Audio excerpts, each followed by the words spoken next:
اوكي سلام كمي قديهم دعان بوم جمر حجي امسي الى قديمه من صنيع جمر بعد تسمع عوض جمع شلو جمع سل اوكي ثانك يو بحجيرو دكتور بركت بسنه طبب تግርኛ خافتيوم وسنت ترى مالسي كمزي الله اب زبنات حدا حبرتسب سي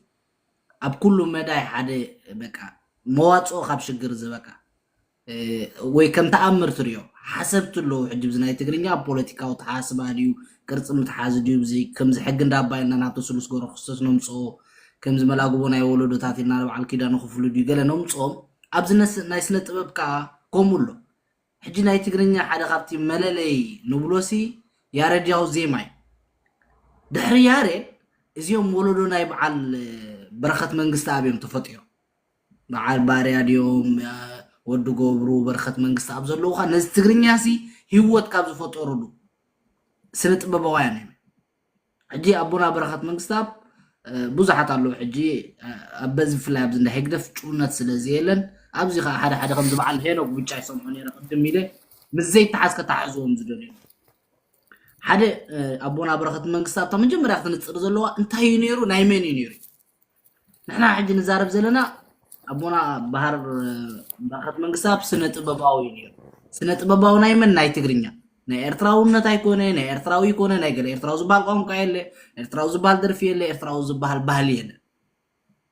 ናይ ትግርኛ ካብቶም ድሕሪ ያሬድ ዝተፈጥሩ ንዜማና ንግጥምታትና ንባህልና ቅርጽ ትሒዙ ክሰምዑ ኣዝዩ ምቁር ገይሩ ኣብዚ 67 ዓመት ወዲ 89 ዓመት عارف له كابود 19 ود 18 عام جميرو بزي مسلكاي كمي كم تقلقل كمي تقب كم تعقب كمي كم تمهر كمي ناولو دوتات كمي غيركا تحستها خم تحلف بقبر زرعينا سندنا ينعنا مصحفنا ينعنا بقى مصحفتسي بوزح ملكي خافتيشكا بزعبا بهلنا خنمرمر تدلنا بزعبا طببنا خنمرمر تدلنا بزعبا تاريخنا عمقوتو خنمتشتدلنا كانوا روحو مخريات لناني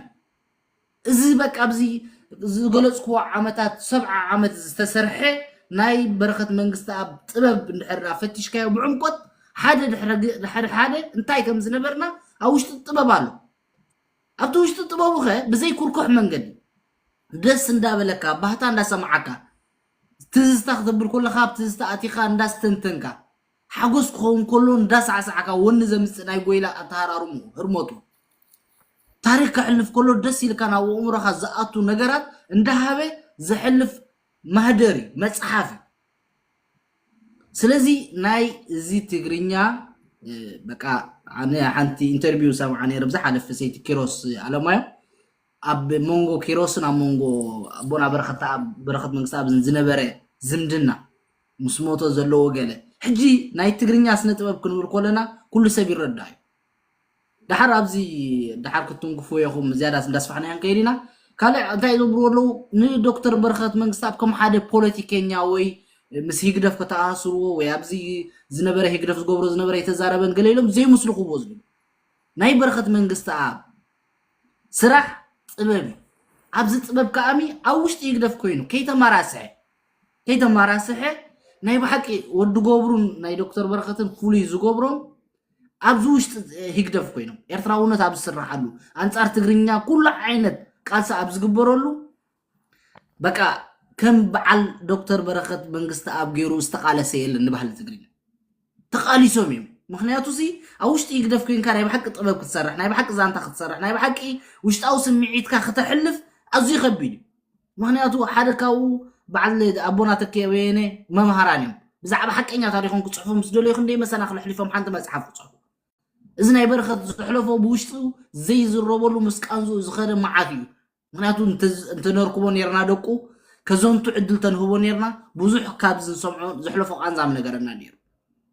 ምክንያቱ ኣፉ እንዳዓወስዎ ምስኦም እንዳተቃለሰ እዩ እዚ ጥበቡ ሕሊፍልና እዚ ትሕዝቱ ሕሊፍልና ሕጂ ከምዚኦም ዝበሉ ቦታት ከኣሚ ንዘለዓለም እንዳተኸብሩ ንዘለዓለም እንዳተዘከሩ ንዘለዓለም ስራሓቶም ንሕና ኣይኮናን ንዝኾነ ሰብ ኣይኮነን ዝዝክሮ ሰብ ፎቶ ኣይዝክሮ ፀልዩ ኣይሕድጎ ታሪኹ እዩ ዝዝክሮ ኣቦና ዶክተር በረኸት እዚ ፌስቡክ እቱ ምስ በልኩም ረእይዎኹም ኩሉ መንእሰይ ትግርኛ ብዙሕ ሕበን ዘሎ እንታይ ስለ ዝኾነ እዩ ኣብ ደሙ ዝኣቱ ስራሓት ሰሪሑ ስለ ዘረከቡ እዩ امبر اب حنت معات وصي بفيديو ذكرني لنا يفلت مسموتكم زيغبروا لنا يفلت طبب يسمعوا لنا يفلت طبب كون عمرنا خحكيو بقى خم نسمعوا خم نقنزولو خم نحقسلو كم نذكرلو كم نستنتنلو غيرنا ابدمنا سلازا اتو خانتا كوينا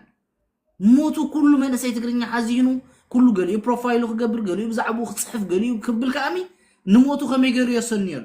تحنت نجر كم نيما نباريا حزب تغرينيا انا بمقابرو زسنيو عدل اي غبرنا نحنا اب سدت كوينا طراي انتي نغبر لنا نريسو ديو نموتو ديو نسنيو لنا تغبو نحنا خم دقو اب اسمرا كوينا ريسو اسنينا ناوتو تاريخ اندازنتنا زحجنو زنتو زلنا وشت اغرنا خوني غبو نيرو عدل اي غبرنا كنزي يغدا ابونا برخت منግስት አብ ሰነድዩ ከመወለድኻ በዚ ሰነድ ናይ አቦና እንዳተሐበና ንዘላለም ክንነብርና ከጻለኹ ስቆሌ እንዳ ተመላላና ምን ተንከይ ከይዞኩ አራ መላላ ተለካ ሓውቶ ናባኸ ያ ጽቡቕ መጀመርታ ሰላም በዝኾነ ናይ አቦና ክቡር ባህር ዶክተር በረኸት መንግስት አብ ታሪኹ በዚህ ሕጂ ንዛረቦ ጥራይ እንታይ ይኮነን ብሓቲሩስ እዚልካ መግለጽ በቃ ጽሒፍካ ዲኻ ኣዘንቲኻ ዲኻ ዘይውዳእ ታሪኽ እንታይ ገይሩ ዘሎ ገዲፉ ዘሎ ሕጂ እንታይ እዩ ኣነ በቲ ካልእ መንገዲ ክሪኦ ማለሲ አቡና በረኸት መንግስት ኣብሲ ኣብ ከመይ ኩነታት እዩ ነዚ ቋንቋ ትግርኛ ነዚ ናትና ዜማ ነዚ ባህልናትና ወይ ነዚ ናትና መንነት ምዕቃብሲ ኣብ ከመይ ኩነታት ወይ ኣብ ዝምኢቲ ዓመትሲ እንታይ ደጋጢምና ከም ሕብረተሰብ ከም ህዝብሲ እንታይ ንክንሓልፍ ፅኒሕና ከመይ ኢሉ ይኸሰጊርዎ ከመይ ኢሉ ኣብዚ ሕጂ ደረጃ ከብፅሖ ክኢሉ ነዚሲ ዝኾነ ሰብ እንታይ ክገብር ኣለዎ ማለት እዩ ብምስትውዓል ክሪኦ ኣለዎ ምክንያቱ ከምዚ ናይ በዓል አቦና በረኸት መንግስት አብ ውሑዳት ኢኻ እንታይ ትረክብ ማለት እዩ ኣብ ዝኾነ ከም ሕብረተሰብ ከም ህዝብታት ውሑዳት እዮም እንታይ ዝኾኑ ማለት እዩ በቃ مش ኣብ ሽግር ኣብ ፀበባ ፈንጢሶም በቲ ጥበብ ዝወፁ ውሑዳት እዮም ሕጂ ቦና በረኸት መንግስት ኣብሲ ኣብ ዝምኢት ዓመት ንሕና ኣብ ትሕቲ ሃይለ ስላሴ ኣብ ትሕቲ ደርጊ ሕጂ እውን አንድነታዊ ኢሳያስ ካብኦም ዝኸፍአ ኣብ ትሕቲ ሚና ዘለና ንሕናስ ካብ መግዛእት እንታይ ይኮንና ክሳብ ሕጂ ኣይወፃእናን ግን በዓል አቦና በረኸት መንግስት ኣብን ካብ 1961 ጀሚሮም ኣብ ግዜ ሃይለ ስላሴ ኮይኖም በቃ ብናቶም ጥበብ ተጠቂሞም እንታይ ጎብሩ ነይሮም ሃገራውነት ናይ ትግርኛ ይባረብርዎ ነይሮም እዚ ሁሉ መንእሰይ ናብ ንገድሊ ክወፅእ ድዩ ትርጉም ሃገራውነት ክርድኦ ድዩ ስምዒት ክሕዞ ቀንዲ ተራ ዝፃወት ዝነበረ መን አቦና በረኸት መንግስት አብ በቃ ዝምፅ ሓፋሽ ዘይነበረት ከላ ወላ ሓደ ከይተጀመረት ብመን እዩ ዝንቀሳቀስ ነይርና ሃና መንእሰይ ብበዓል አቦና በረኸት መንግስት አብ በቃ ኣብ ዓይኒ ፀላኢ በቃ ከይፈርሕ ማለት እዩ ብትብዓት እንታይ ግብር ነይሩ ሃገራውነት ናቲ ቋንቋ ናቲ ዜማታት ናስ እንታይ ገብሩ ነይሩ ይዕቅቦን ይባራብሮን ነይሩ ማለት እዩ ሕጊዚ እዚ ኩሉ መፅኡ ክበቅዕ እዚ ኩሉ ተሓሊፉ ናይ ደርጊ ወይ ኣብዚ ናይ ኢሳያስ ከኣስ እንታይ ተገይሩ ወይ በዓል አቦና በረኸት መንግስት ኣብሲ ናይ ባሓቅስ ረኺቦም ድዮም መድረኽ ባይታ ረኺቦም ድዮም ኣይረኸቡን እዚ ኩሉ ግን እንታይ ግብር ነይሩ በቃ በተዝከኣሉ ከይረብረበ ማለት እዩ ክሳብ እዚኣ ህይወት ተሓልፍ እንታይ ክገብር ፀኒሑ ክቃለስ ፀኒሑ እምበር ኣብ ከምዚኦም ዓይነት ፀላእቲ ይግበብል በቃ ትግርኛ ንኸጥፍኡ ንዓና መንነትና ንሓንሳብ እናሓዋሩ ንኸጥፍኡና ዝቃለሱ ኮንካስ በቃ ኣይከኣልኒ በቃ እዚ ከቢድ ነገር እዩ ነዚኦም እንታይ ገይሮም ማለት እዩ አቦና በረኸት መንግስት አብ ነዚ ፈንጢሱ ነዚ እንታይ ገይሩ ታሪክ ሰሪሑ ሕጂሲ እዚ ናይ አቦና በረኸት መንግስት ኣብ ታሪክ በቃ ዳርጋ ንመጀመርታ ግዜ ሓደ ሰብ ክሳብ 70-80 ዓመት ዳርጋ ሓደ ሚእቲ በቃ ንሓደ ክፍለ ዘመን እንታይ ገይርና ማለት እዩ ከይረብረበ ኣገልጊልና ሕጂ ብብዙሕ ነገር ነዚ ናይ አቦና በረኸት መንግስት አብ ወላዚ ኣዱ ረሳሕ ዝባርያ ብምንታይ ክገልጾ ፀኒሑ ሰምዖ ፀኒሐ እዚ ንኤርትራውነት ከም ዝዘየሙ በቃ በዓል አቦና በረኸት መንግስት አብ ብዝገጠምዎ ድዩ ብዝፀሓፍዎ ብዝኩሉ ዝገበርዎስ ኤርትራውነት ዝበሃል እንታይ ከም ትገብር ከም ተሰፈጥረ ጌርካ እንታይ ክገብሩ ፀኒሑ ክዛረቡ ፀኒሖም ግን አቦና በረኸት መንግስት አብ ናይ ትግርኛ ደራፋይ ናይ መንነታዊ ባህላዊ ኣብ ርእሱ ቋንቋ ትግርኛ ዘለዎ ዝኾነ ሰብናቱ ኢንተርቪው ክሰምዖ ይኽእል እዩ ከመይ ገይሩ ገልጾ ኣብ መንጎ ኣምሓርኛን ትግርኛን ዘሎ ፍልሊ እንታይ እዩ ትግርኛ እንታይ እዩ ኣምሓርኛ ብበዓል ኣቦና በረኸት መንግስቲ ኢኻ ትሰምዖ ሕጂ ኣብቲ ዘለዎ ዓቕሚ እቲ ፍልስፍናዊ እቲ ዘለዎ ርድኢት ኣብዚ ናትና መንነት ዘደንቕ እዩ ተኣምር እዩ በቃ እዚ ሕጂ ንሕና ህዝቢ ትግርኛ ሓደና ንሕና ትግራይ ዘሎ ህዝብን ኣብ ኤርትራ ዘሎ ህዝብን ሓደና ገለ ክንብል ከላ በዓል ኣቦና በረኸት መንግስቲ ግን ኣቀዲሞም ተመንያ ትግራይ ዓባይ ብዓይኒ ርእያ ምድብሉ ተረዲሓኒ እዚ ሕጂ ቀሊል ኣይኮነን በቃ ውሕዳት እዮም ከምዚ ክብሉ ሕሸሉ ፀንሐ በዓል ኪሮስ ኣለማዮ በቃ በዓል በረኸት መንግስቲ ኣብ ከምኡ እውን ኣለዉ በዓል የማነ ባርያ ውሕዳት ኢኻ እንታይ ትገብር ማለት እዩ ከም በዓል ተኽለ ተስፋ እቶም ናይ ትግርኛ ሲ ኣዝዮም ውሕዳት በቃ ግን ነቲ መሪር ናይ መግዛእቲ ብኩሉ ነገር ተዓፊኖም ከለዉ እንታይ ክገብሩ ፀኒሖም ትልኽ እንዳበሉ እንዳፈንጠሱ ኣሰጋጊሮምና ማለት እዩ ስለዚ ንሕና ኣብዚ ደረጃ እዚ ክንበፅሕ ዓብ ተራ ዝተፃወቱ ከም በዓል ኣቦና በረኸት መንግስቲ ኣብ እዮም ማለት እዩ ክሳብ ሕጂ ብናቶም ዜማ ኢና እንታይ ንኸውን ስምዒት ዝሕዘና ብዛዕባ ስደት ማዕረኽ እንደይ ምሪን ምዃኑ ብዛዕባ ዓድታትና ድዩ መሬትና ድዩ ሕግና ድዩ ክስማዓና ዝገብሩስ ናይ በዓል ኣቦና በረኸት መንግስቲ ኣብ እዩ ሕጂ እዚ ኢልካ እንታይ ይኮን በቃ ዛንታ ናይ ኣቦና በረኸት መንግስቲ ኣብሲ ኦሬዲ ዝተሰነደይ ንሕና ንገልፆ ኣለና ብዓቕምና ጌና እውን እንታይ ክንገብሮ ኢና ማለት እዩ እንዳወሰኽና ሊና ክንከይድ ግን እታ ቁሩብ ግን በቃ ነዚ ሕጂ ንሕና ነቲ ንሶም ዝሓስቦ ዝነበሩ ማለት እዩ ነዛ ሃገር ናይ ትግርኛ ኮይና ክርእዋ መንነታዊት ኮይና ክርእዋ ዝብህግዎን ታሽሙ ዝገብርዎ ዝነበሩ ቁሩብ ከይርከብሉ ወይ ከዓ ዛንትኦም ኮፍ ኢሎም ማለት እዩ ንህዝብና ብግቡእ ከይካፈልዎ ምሕላፎም ግን እንታይ ይገብረካ ማለት እዩ እዚ ቁሩብ ይስማዓካ ተዘይኮይኑ ግን በቃ ከምዚ ናይ በዓል ኣቦና በረኸት መንግስቲ ኣብሲ ማንም ሰብ እንታይ ክገብሮ ይክእልኒ ነዚ ማንም ሰብ ስቂልካ ዝርከብ ስቂልካ ገለ ይኮነን ስለዚ ሲ ዝኾነ መንእሰይ በዚ ናይ በዓል ኣቦና በረኸት መንግስቲ ኣብ ከምዚ ሕጂ ኩሉ ዝሕበን ዘሎ ዝሕጎስ ዘሎ እንታይ ክገብር ኣለዎ ክኮርዓሎምን ክዝክሮምን ኣለዎ ኣቦና በረኸት መንግስቲ ኣብ ከዓ ንዘለኣለም እቲ ናቱ ስራሕ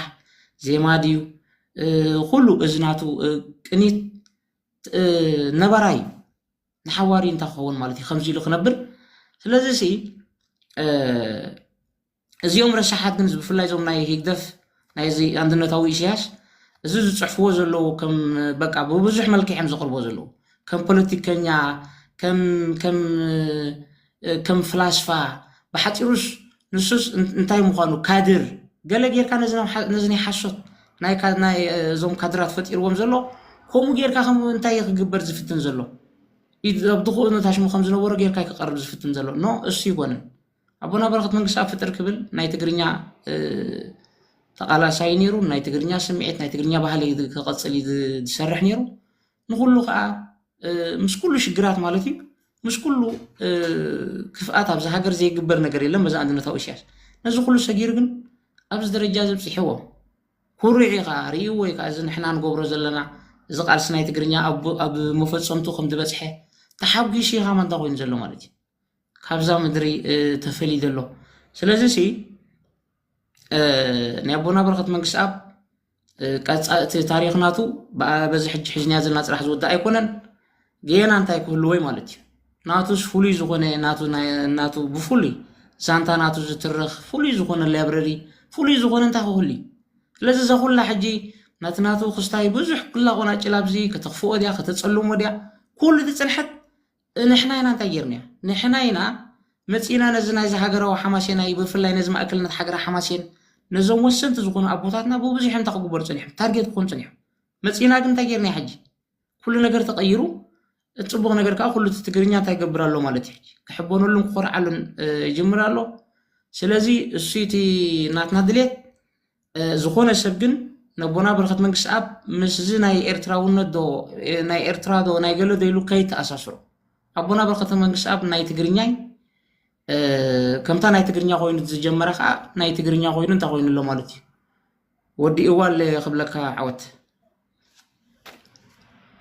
ዝኾነ ቅፅል ደጊምና እውን ንሳ ክንገብር ኢና ያ ተንኪዩ ሓውተሽ ፅቡቅ ገሊፅከ ኣብቲ ናይዞም ዳህግደፍ ፀቕጥታት ኣብዚ ኤርትራውነት ገለ ተኣሳስርዎ ሲ ጌጋ እዩ ኣብኡ ሲ كرع تقرينيا هجراوي وبنا برخت من قصة ماتيو حوا عوت كوتي بلا لما حنت عدلكم بود دوسو ده حريق بكا كنت صلت خليها حوا عوت اوكي غني لنا عوت امزير كعدم كتزاربنا هذا الخاب طعمي غني لنا ندسونيش تراي تزاريبنا غزي سلازي بلاك كغتوكم نبونا برخت من قصة ابسي بزعبو كنتن كمان ايكوننا مسينا نحنا مسينا زلناسي كنا مزغنينا مسينا مخنياتو تنتين كانت تغبرو يتخلنيها بتأمر يناي بونا برخت من قصة اب سراح طبب ابز حزب تግርኛ ዝጎደፎ ጠብላሕታስ እዚ ኢልካን ክትንትኑ ኣይትኽእልኒኻ ምክንያቱ ወይ ከዓ ክትንትኑ እንተኾንካ ከዓ ብዙሕ ሰነዳታት ኣምፂኻ ትዝሓለፉ ኩሉስ እንታይ ክትገብሮ ኣለካ ክትበፅሖ ኣለካ እንተ ደኣ ክትንትኑ ኮንካ ሕጂ ንሕና እንታይ ዘለና በቃ ናይ ምዝጋና መልእኽቲ ጥራይ ምክንያቱ ንዓና እንታይ እዩ ሓደ ምሂርና ከመይ ከም ተገልግል ኣገልግሎት ሲ ከመይ ምዃኑ እዩ ምሂርና እዚኣ ኢና እታ ተማሃርኒ ኣገልግሎት እያ ንሕና ከዓ ታንወስዳ በቃ ንህዝብናስ ከምዛ ንሚእቲ ዓመት ዝኣክል ኣብ ባህልና ኣብ ታሪኽና ኣብ ክብርታት ትግርኛ ኣብ ቋንቋ እሞ ከዓ ኣብ ኣፍ ገበል ልክዕ ከምዚ ናይ ነቢ ዳንኤል ሲ ኣብ ኣፈ ናፍስ ኣትዩስ እንታይ ዝኾነ ማለት እዩ ብተኣምር ንእግዚኣብሔር ጥራይ ኣምኒስ ብተኣምር ዝወፀ እዚ ናይ ቦና በረኽቲ መንግስቲ ሰላም ከዓ ብተኣምር ጥራይ ትግለጽ በቃ ብፍላይ ኣነ ኣብ ዝናተይ ዕድመ ዘለኹም ንቦና በረኽቲ መንግስቲ ኣብ ርኢኹም እንታሽሙ ምሕላፍሰይ በቃ እንታይ ሓበን ጥራይ ዝስማዓካ ነቲ ሓጎስ ኢኻ ነቲ ሓጎስ ዘንተ ክትገብሮ ይትኽእልኒኻ ትቋፃፅሮ ኣይትኽእልኒኻ እቲ ንዓና ገዲፍልና ዘሎ ኣብ መንጎ ገዛእቲ ደርቢ ኮይኑ እሞ ከዓ ብመዓት ኣብዚ 100 ዓመት ዘይርጉእነት እዩ ነይሩ ህዝብናስ ርጉእ ኩነታት ኣይነበረን እንጂ ኣብዚ ዘይርጉእ ኩነታት ሲ ነዚ ምዕቀብ ባህሊ እዞም እንዳግብረ ሰዶም ኢሳያስ ኣፈወርቅስ ንባህልና ከመይ ዘጥፍዎ ነይሮም ከመይ ድንዕቆ ነስ ትግርኛ معرخ ندي نعقات اللوم أبهلنا أبكرتاتنا كنسوا ترى متى يتقبرون يروم نزو كله تحسوا بقى تحشاي أبونا برخت من قصاب تحشاي نايزي 100 عامت نايزي حدا في الزمن تحشا خوينس نز تاريخنا نز بهلنا نز خبرتاتنا حق ندابانا فولي ولا قلصو خلوز قانقانا قلصو خلوز تقرنياس فقري أيقلصني دولس يلون كحاتو خلوز بطعام منبر فقرس كما يقلص بتقرنيا انتا يقبرو ناي بحق خاطي أبي خاطريو كزارب كله ترى يكون كاسب تكبر تي انتاو زيماتات تي انتاو ياتاتات نايكن 400 عام زنبره نايكن 500 عام زنبره مصنع تجيرو انتاي زغبر ابوي حجزنا زي ابونا برخت من قصابسي كنتونتونو ينا وي كنغلصينا يالكاس ندحر 500 عام تمليسو زنبره زيماتات زنبره ياتاتات انتاو ياريداو زيما ازي باه زبل دستا حاجوز فطر زيماتات زفطرس انتاي تغلصو ኣይትኽእልኒ ከም ተስፋፅን ብተኣምር ክግለጽ እዩ ዝብሎ ብተኣምር ጥራይ ዝግለጽ ግን ንሕና ናይ እንታይ ኣለና ናይ ምዝጋና እንታይ ኣለና ማለት ስለዚ እቲ ናቶም ሂወት ብፅቡቅ ጀምቢሩ ብፅቡቅ ዛዚሞሞ ኣብ ስድራ ቤት ትግርኛ ከመይ እንታይ ይኸውን ከዓ ራይዎ ክዛረብ ከሎስ ብዛዕባ ኣብ ብሓጉኡ ዘለዎ መንፈሳዊ ርክብ ኣብቲ ኣስማትና ኹን ኣብቲ ያታታትና ኹን ኣብቲ ኩሉ ርክባትና ሲ ንሕና ምስ ብሓጎታትና ምስ ዓበያታትና ዘለና ፍቅር ወይ ምስኦም ዘለና መንፈሳዊ ርክብ ከመይ ምዃኑ እንታይ ይነግረካ ብዛዕባ ስድራ ቤትካ ኣዝዩ ደስ ዘብል ሓዳር ጥዑማኑ ኩሉ እንታይ ይምህረካ ማለት ስለዚ ኣብዚ 100 ዓመት ካብዞም ኣፍቲ ኻሉ እዞም እንዳገብረ ሰዶም ኢሳያስ ኣፈወርቂ ገዛእቲ ደርቢ ናይ ገዛእቲ ሓሳብ ናይ ገዛእቲ ዕላማ ናይ ገዛእቲ ታሪክ ከቐፅሉ ከለዉ እሱ ግን እንታይ ኮይኑ በዓል ተከየነ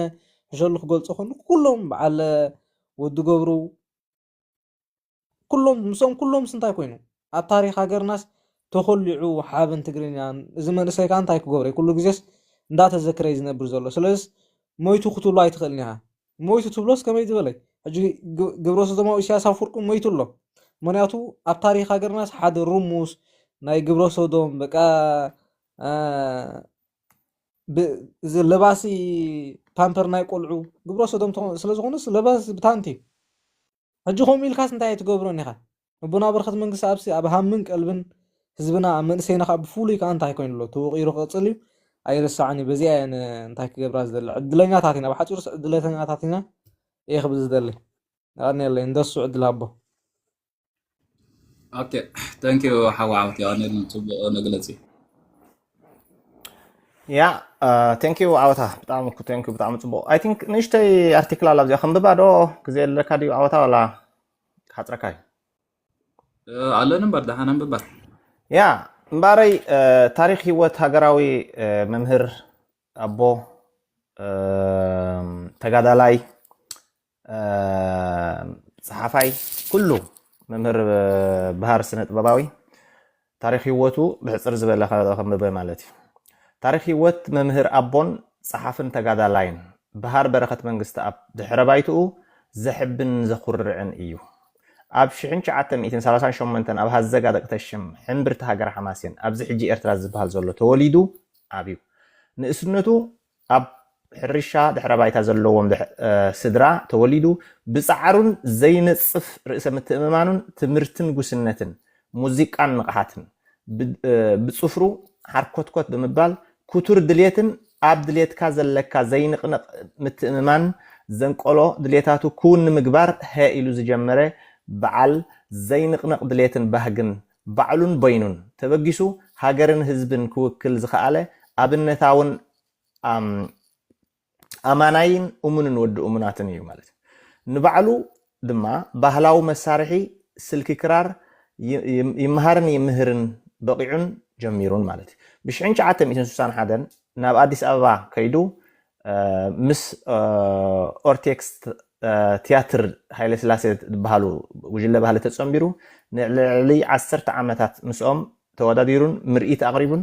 ወናምን ብቁዕን ኮይኑ ከዓ ምስ ዕውታት ተሰሪዑ ብፅፍሩን ፃዕሩን ተበጊሱ ድላዩ ክገብር ዝኸኣለ ኣብነታውን ፅንዓት ዝኾነ መምህርናን በረኸት መንግስቲ ኣብ 1977 ኣብ ቃልስን ሰውራን ኤርትራ ብወግዒ ምስ ተፀንበረ ከዓ ብደርፉን ጎስጓሱን ኣለዓዒሉን ኣነቃቅሕን ብኣሽሓት ዝቁፀሩ ሃገራውያን ድማ ደርፉ ናብ ሜዳ ኤርትራ ንበዓሉ እውን ብዝብሎ ምስ ጉንበት 7 ዝጀመሮ እዩ ማለት ስለዚ ኣብ ሜዳ ኤርትራ ውሒዞም ከቲቶምን ታይ ዝበለ ህይወት ታይ ድዓብስ ህይወት ታይ ድዓብስ ናብራ ሃገረይ ተደፊራ ዝሰምዕ መንእሰይ ሃገራዊ ጨጓርዳንጋ ከዓ ከቲቱን ሰውራ ኮይኑን ኣብ እዋን ቃልሲ ሃገርና ንናፅነት ኣብ ክልቲኡ ባህላዊ ጉጅለ ስራሕን ጭቡጥ ሰውራዊ ምንቅስቃስን ተዋፊሩ ወሃ ዘበለ ሰውራ ክኸውን ዝገበረ ደርፍታቱን ጎስጓሳቱን ዝለዓለ ኣስተዋፅኦ ዝገበረ በዓል ሃገረይ መለይ ብዙሓት ሰውራውያን ሃገራውያን ደርፍታቱን ምዝካር ይከኣል እዩ ኣብ ስደት ሓንቲ ኻዚኣ ካብ ኩለ ስዑላ ካብ ስደት ናብ ሃገርካ ተመሊስካ ናብ ሃገርካ ተመሊሱ ኣብ ዓድኻ ምንባር ይሓይሽ ብምባል ኣብ ውሽጢ ሃገርካ እዩ ክብረት ድሕነትን ክብል እንክመስል ብግብሪ ናብራ ስደት ከርተትን ውርደትን ብምዃኑ ብግብሪ ዘምሃረ እውን እዩ ኣብ መወዳእታ ኣብ ኣስመራ ሰፊሩ ኣብኡ ድማ ናይ ሙዚቃ ሞያታ ሓምበለ ዘበለ ኣቦን ወድን ስነ ጥበብ ትግርኛ ኮይኑስ ፈጣርን ጠበቃን ባህልን መንነትን ትግርኛ ተባሂሉ ዘይሕከኽ ታሪክ ጽሒፉ ዝሓለፈ ኣብነታዊ ኣቦን መምህርን ተጋዳላይን በረኸት መንግስቲ ኣብን እዩ ቅዲ ሙዚቃን ኣበርክቶን መሳርሒ ሙዚቃ ክራር ኣብ ሙዚቃ ኤርትራ ካብ ቀረን ኣፍሪካ ብሓፈሻ ስጋብ ኣብ ኢትዮጵያ ዝውቱር ዝኾነ ከም ክሊ ሊር ዝዓይነቱ ናይ ገመድ መሳርሒ ብምፅዋትን ብቋንቋ ትግርኛ ምዝማርን ተጣባቃይ ኣድናቅን ቃላት ትግርኛን ቋንቋ ትግርኛን ኮይኑ እልቢ ዘይብሉ ደርፍታት ክዝይምን ክፅሕፍን ክገጥምን ብሉፅ ደራፋይን ገጣማይን ይፍለጥ ኮይኑስ ኣቦ ብሄር ሃገራዊ ደርፍታትን ብፍላይ ምስ ሓርነታዊ ምንቅስቃስ መንነት ገድልን ምግዳልን ባህልን መንነትን ዝተኣሳሰሩ ኣማኢት ፍርያት ኣፍርዩ ሃገርን ጎረባብትን ሃገራት ብደርፍታቱ ዘይተላሃየን ዘይተሓጎሰን ኮቶ የለን ከምኡ እውን ዝያዳ ባህላውን መንነታውን ትግርኛዊ ህዝባዊ ሙዚቃ ዝሓቆፎ ኮይኑ ኣብ ስነ ጥበብ ትግርኛ ዘይርሳዕ ፌርምኡ ዘቐመጠ ሓርበኛን ምቁሉልን ብቁዕን ሃገራውን ወናምን መንነታውን መምህር በረኸት መንግስቲ ኣብዩ ኣብ ውሽጢ ሞይኡ ኣብ ውሽጢ 60ታት ዓመታት ኣብ ዝገበሮ ንጥፈታት ኣስታት 200 ደርፍታት ክሳብ 250 ድማ ኣፍርዩ ሰውራዊ ታሪኻዊ መንነታዊ ባህላውን ሃገራውን ዜማታት ዘይሙ ኣነቃቂሑ ኣለዓዒሉ ሃገራውነት ምሂሩን ብዙሕ ኣካዳሚ ኣዳልዩን ጎስጊሱን ፍሉጣት ስራሓት ፍርያቱ ቀዳሞት ኣልቡማት ሃገረይ ኣፍቂረ ብ1978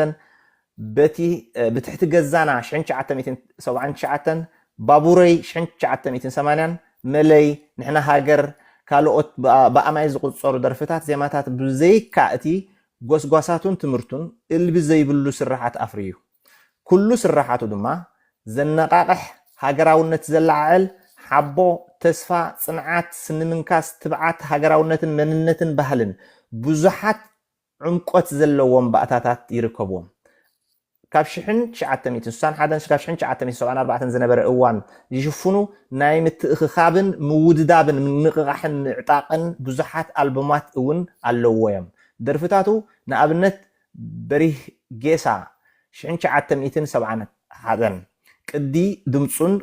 قلاص قلاتون ونام تلهيتون هاجراوي تحستون ناب هاجرنان غربابتنان أسريسوس مهيرو أفرين تعويتون إنه حليفو ترجمن حدرن درفتات حجي يحزو ባህሊ ኣብ ትግርኛ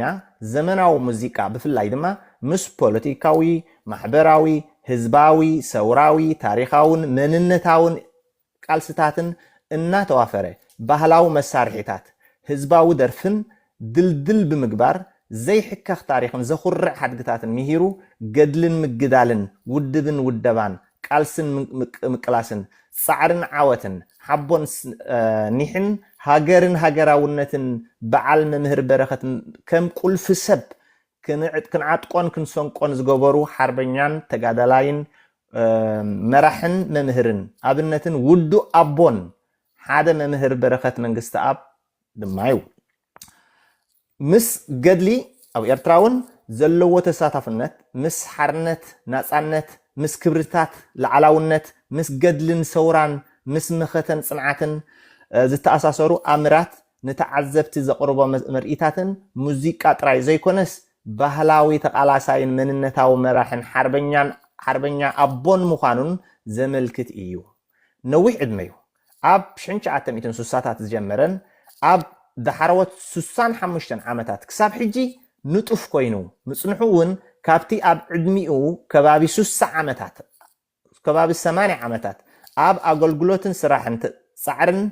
مصنحون كفلت يجبع تملكته كاب عدميس 8 عامتات أب أقولجلوتن وفرن مصنحو كتستوعلون كرداءكم من اللو مالتي كاب زن مهارو انت هاليو ود سب بجبري أب صراحة قسقاسن كاب زخونة مدرخ مقسقاسن مقصالن كبقع مزخل عوت مخانين إيو أب مدرخ موزيكاتي زوبا مأكلاي مبراق يخون قرن أفريقيا صحتي زرقه قصالنت كردانا كفلت الله وناي ابونا بركت منكسا ማለት ጽልዋ ብዙሓት ሃገራውያን ኣብ ኤርትራ ቀርና ኣፍሪቃ ስነ ጥበባውያን ተዓዘብትን ኮይኑ ኣብነታዊ ደራፋይ ሓርበኛ ተጋዳላይ ወናም ተላሃያይ ጻዕራም ወደ ሓረስታይ መንነታዊ አቦ ኮይንስ ጽልውኡ ሰማይ ዓሪጉ ብዙሓት ናይ ኣብነት ናቱ ኣብነት ክኽተሉ ሞዴል ገይሮም ይርከብለው كم مسرتاو دمصي اب قانقا تግርኛ ህቡብ ሙዚቀኛን ወናም መንነታውን ተባሂሉ ዋርሳይ ተባሂሎም ናቱ ቅዲ ክደጋግሙ ይረአዩለው ከም አቦ ትግርኛን ሓርበኛ ተጋዳላይን ወናም ሃገራዊ ይርእይዎን ይፈልጥዎን ኣብቲ ብግብሪ ሰሪሑ ዝኸበረ ሓርበኛ አቦና መምህርናን ባህር በረከት መንግስት አብ ሎሚ ዕለት 12 ورح عسرت حدا خلتشحن إسرع حمشن بسجات فلينا بمنفس جن زخرن جنا نزل عالم أب مزاجب زخرتاتنا منفسنا على خامو أسن سلزي أبونا ممهرنا حربينا برخت من قستاب كم زي كلهم حوات كلو صنحو زي كله نزار وزلنا حدا نوعتي زجبر لنا أقول قلوت نمسجان كالاي كابزي حربنيا كابزي صنع كابزي ونام كابزي قلسي كابزي متكلاوي كابزي بوقو أبو نمهارو كم دوقوها ناتي ناتو حدري تركيبنا ببقعت كنقصل المخانا حدرو كنقبلينا نزارب زلنا مالتي سلازي انا زياتا صحفتيا ابتي حتى استشمخ بالمالتي سلازي زيوم هاجراويان كلكم بجمل كادو ፀገም የለን ተረዲህን ያ اوكي دحن ولا حدش تخاتل تقلد موصو تلو حصرا بلا دغ ملكا تحتو واه دحن حتته ፀገም የለን يا ባህር ዶክተር በረከት መንግስታብ ዓሪፎም አለው እስኪ ኣብዚ ቢት ዓመት አበርክቱ ከመይ ነይሩ ኣብ ባህሊ ክብርታት ቋንቋ ታሪክ ከመይ ነይሩ እዚ ሕፅራ ቢልካ ያ ወንሲ በረከት መንግስታብ ክንብል ከለና በረከት መንግስታብ ማለት አቦ ወናም ሓርበኛ ወደ ሓረስታይ ኮይኑ ዝለዓለ ብቕዓት ዝፈጠረ ተጋዳላይ ጸሓፊ ኩሉ ነገር ማለት እዩ በረከት መንግስታብ ሙዚቀኛ ጸሓፊ ጥራይ እውን ኣይኮነን ኣብ ርእሲ በረከት መንግስታብ ዘሎ መንነታዊ ፍልጠት ታሪኻዊ ዓቕሚ ወናም ሃገራውነት ካብ ንግምቶ ንላዕሊ በረከት መንግስታብ ከምዚ ክንብቦ ፀናሕኩ ንዓና በቃ ኣብነትና እዩ እንታይ እዩ ዝምህረና በረከት መንግስታብ መጀመርታ በቃ ኣገልጋሊ ምዃን በረከት መንግስታብ 89 ዓመት ምሽ ገይሩ ተሰዊዩ ወይ መይቱ ኣሎ ወዲ 9 ዓመት ከሎ ወይ ንእሽተይ ወዲ 10 ዓመት ከሎ ባዕሉ እዩ ሓርኮትኮት ምባል ጀሚሩ ወይ ወዲ ሓረስታይ ምዃኑ ከም ትፈልጥዎ ብድሕሪኡ ካብ ሱሳታት ጥራይ ካብ ሱሳ ንድሕሪ ጥራይ ስጋብ ሕጂ ከባቢ ሱሳን ገለን ዓመት ኣሎ ማለት እዩ ካብ ሱሳ ስጋብ 2000 ክንደይ 40 ዓመት ዶ ሕጂ ኸ 25 ዓመት 65 ዓመት ስጋብ ትማል እንታይ ኣገልጋሊ ነይሩ ማለት እዩ ኣብ ኩሉ መድረኻት ከይሰልከ ንኩሉ መድረኻት ዝተፈጥረ መድረኽ ብዋናነት ንሕና ሃገር እንዳበለ ንቃለስ እምበር ብረተይ ለጉሜ እንታይ ዝዓብስ ሽወት እንታይ ዝዓብስ ናብራ ሃገረይ ተደፊራ በቃ ሃገራውነት ዓቕሚ ልዕሊ ኩሉ ኸ ኣብ ስነ ጥበብ ትግርኛ ኣብ ስነ ጥበብ ባህላውን መንነታውን ናይ ትግርኛ ካብቶም ፕሮፌሽን ዝበሃሉ ካብቶም ወናማ ዝበሃሉ ካብቶም ቀዳሞት ዝፅውዑ ዝጥቀሱን ሓደ በረከት መንግስታብ እዩ ማለት እዩ ስለዚ ንሕና ኣብዚ ዘለና ቅሰን ልክዕ ከምቲ 80 ዓመት ብዘይ ዕረፍቲ ከይሰልክኻ በቃ ብጭውነት ዝወዳእካ ወዲ ጨዋታት በቃ ደቅኻ ተኸቲልና ያለና ተቐቢልና ካለና ቅሰን ንምባል ማለት እዩ ናይ ብሓቂ ዝብለኩም ዘለኹ እዛ ኩላ ዘይጠቅም ንእሽቶይ ዘይጠቅም ገለ ሓንሳእ ትልምን ሓንሳእ ትሰርቕ ሓንሳእ ትሕሱ ሓንሳእ ብጭውነት ወዲእዋ ተመልከት ኣብ ዘሎ ጽንዓት ተመልከት ኣብ ዘሎ ጭውነት 80 ዓመት ኣብ ኣገልግሎት ሓንቲ መዓልቲ ግዳይነት ከይሰበኸ ሓንቲ መዓልቲ ፍርሒ ገለ ድንቁርና ገለ ከይሰበኸ ዓቕሚ ትሕዝቶ ናይ በረከት መንግስታብ ራእዩ መግለፂ ናይ በረከት መንግስታብ ራእዩ ብጀካ ተስፋ ዝገብር ብጀካ ርእስኻ ሓፍ ተብል ብጀካ ምልዓዓል ምንቅቃሕ ምዕጣቕ ሃገራውነት ጥራሕ ድንቂ ዝኾነ ዓቕሚ ናይ ኣጋላልፃ ጥራሕ ልዕሊ ኩሉ ኻስ ንሃገሩ ከመይ ይገልፃ ንምድሩ ከመይ ይገልፃ እንታይ ዝዓብስ ህይወት እንታይ ዝዓብስ ናብራ ሃገረይ ተደፊራ በቃ ብጀካ ብሃገርካ ብጀካ መሬትካ እንታይ ክብረት የለን ብግብሪ ከዓ ካብ ስደት ዓዲ ጓና ኣብ ሃገርካ ኮይንካ እንታይ ምግባር ይሻማሸም ካብዚ ላዕሊ መምህር ካብዚ ላዕሊ ኣብነት ወላ ሓደ የለን ማለት እዩ ሕጂ በረከት መንግስታብ ሙዚቀኛ ጥራይ እውን ኣይኮነን በረከት መንግስታብ ታርኡሱሲ በቃ ሙዚቃ ጥራይ ቅነ ጥራይ እውን ኣይኮነን ወላ ዛንታ ወላ ታሪክ ክዛረብ ከሎ ኣነ ክዕልል ከሎ ሰሚዕዮ በቃ ዓባይሲ ይድብል ታሪክ ትነግረኒ ነራ ይድብል ምክንያቱ ታሪክ ኣገዳሲ ምዃኑ እዩ ዝነግር ብዛዕባ ጅግንነት ትነግረኒ ነራ ኢልካ ብዛዕባ ክንገብር ምኽኣልና ብዛዕባ ታሪክ ብዛዕባ ናይ ቦታታት እያ ትምሃር ነይሩ ስለዝኾነ ከዓ እንታይ ኮይኑ ወናም ኮይኑ ጭዋ ኮይኑ ፃዕራም ከዓ ኮይኑ ነካስ ከዓ ኮይኑ ሓንቲ መዓልቲ እንታይ ዘይገብር ዘይልኽብጥ ዘይሕሱ ሓንቲ መዓልቲ እንታይ ዘይገብር ዘይርቡሕ ትሕዝቶ ሒዙ ዘይመፅ ኩሉ ግዜ ኳሊቲ ካብ ምንታይ ካብ ሓያል ዋንነት ስለ ዝፍጠር ምክንያቱ ወናም እዩ ካብ ጅግንነት እንዳተምሃረ ዓብዩ ታሪክ እንዳተምሃረ ዓብዩ ብግብሪ ከዓ ናይ ብሓቂ ከዓ ፃዕራም ወዲ ፃዕራማት እዩ ማለት እዩ ከምዚ ከነብቦ ፀናሕና بنوشتو تحيزوس كرتيتو سدت كيدو قال خيدو تماهيرو أو تعويتوس أب جزية هاجراو طلب أب جزية هاجراوي وفرقة هاجرو مسيو بجبري سجاب على تموتو أبركوتو ندا جبره زحلفه حربينيا أمبو بركة من قصاب بسلام يعرف انتي زمزولو تاريخ يزورس حربينيا ينبرني ديمدلو حربينيا ينبرني تاريخ يزورس زي قال زي أتخيل ستة يلعب زيناي كوننت ناي بركة من قصاب تقطم زلا خوين يسمع عن اللو مالتي سلازي أبزز لنا هذا خنا مسجن كالا أيك أزوم أبزلو من أسياتنا كلاتنا انتهينا نمهار كبع البركة من قصاب تي عقم مفتقر ديو اتي كواليتي مأمان ديو اتي بچوا مخان ديو اتي بقى بقع مخان ديو لعلو كل أقلقلوت ديو بين أنجليكم تريوه نبركة من قصاسي بسنة باب تدليخا بونن تدليخا بتلهي تدليخا بمننت تدليخا تاريخا وتدليخا بقدل المقدال تدليخا بودبان ودبن تدليخا بشوران تدليخا بكل تدليخاس انتهينا مورد سحبنا انتهيو بزيادة كاون وسدو كاون قبل حدرخن تايو إنا نبل زلنا كان وحالكم دخلنا ناي بعد بركة مقصاب تزاريب كاي ودعنيو أزيو زحبنيو نتيوم كله حزبي كله هجراوي بركة مقصاب قديلكا مالت عابي قرب بايتوها قديلو مالتي بايتوها وديقو مالتي مو صنعتها بنا صنعتها زي ترفق أصل زخونة كم زنايب على بوي بركة من قستاب ممهرنان أبونان أماوتا أقلقلوتن فرنكا نعنا نعخمني هذا كلتي إيه مالتي بتحادث حزن تحادث أزخرع كلتي إيه كم بعال بركة من قستاب كقود لك كخلو لوجيك سمع كالو كم هاجراوي كم من النتاوي at the same time كم زعينت كبرمات كم زعينت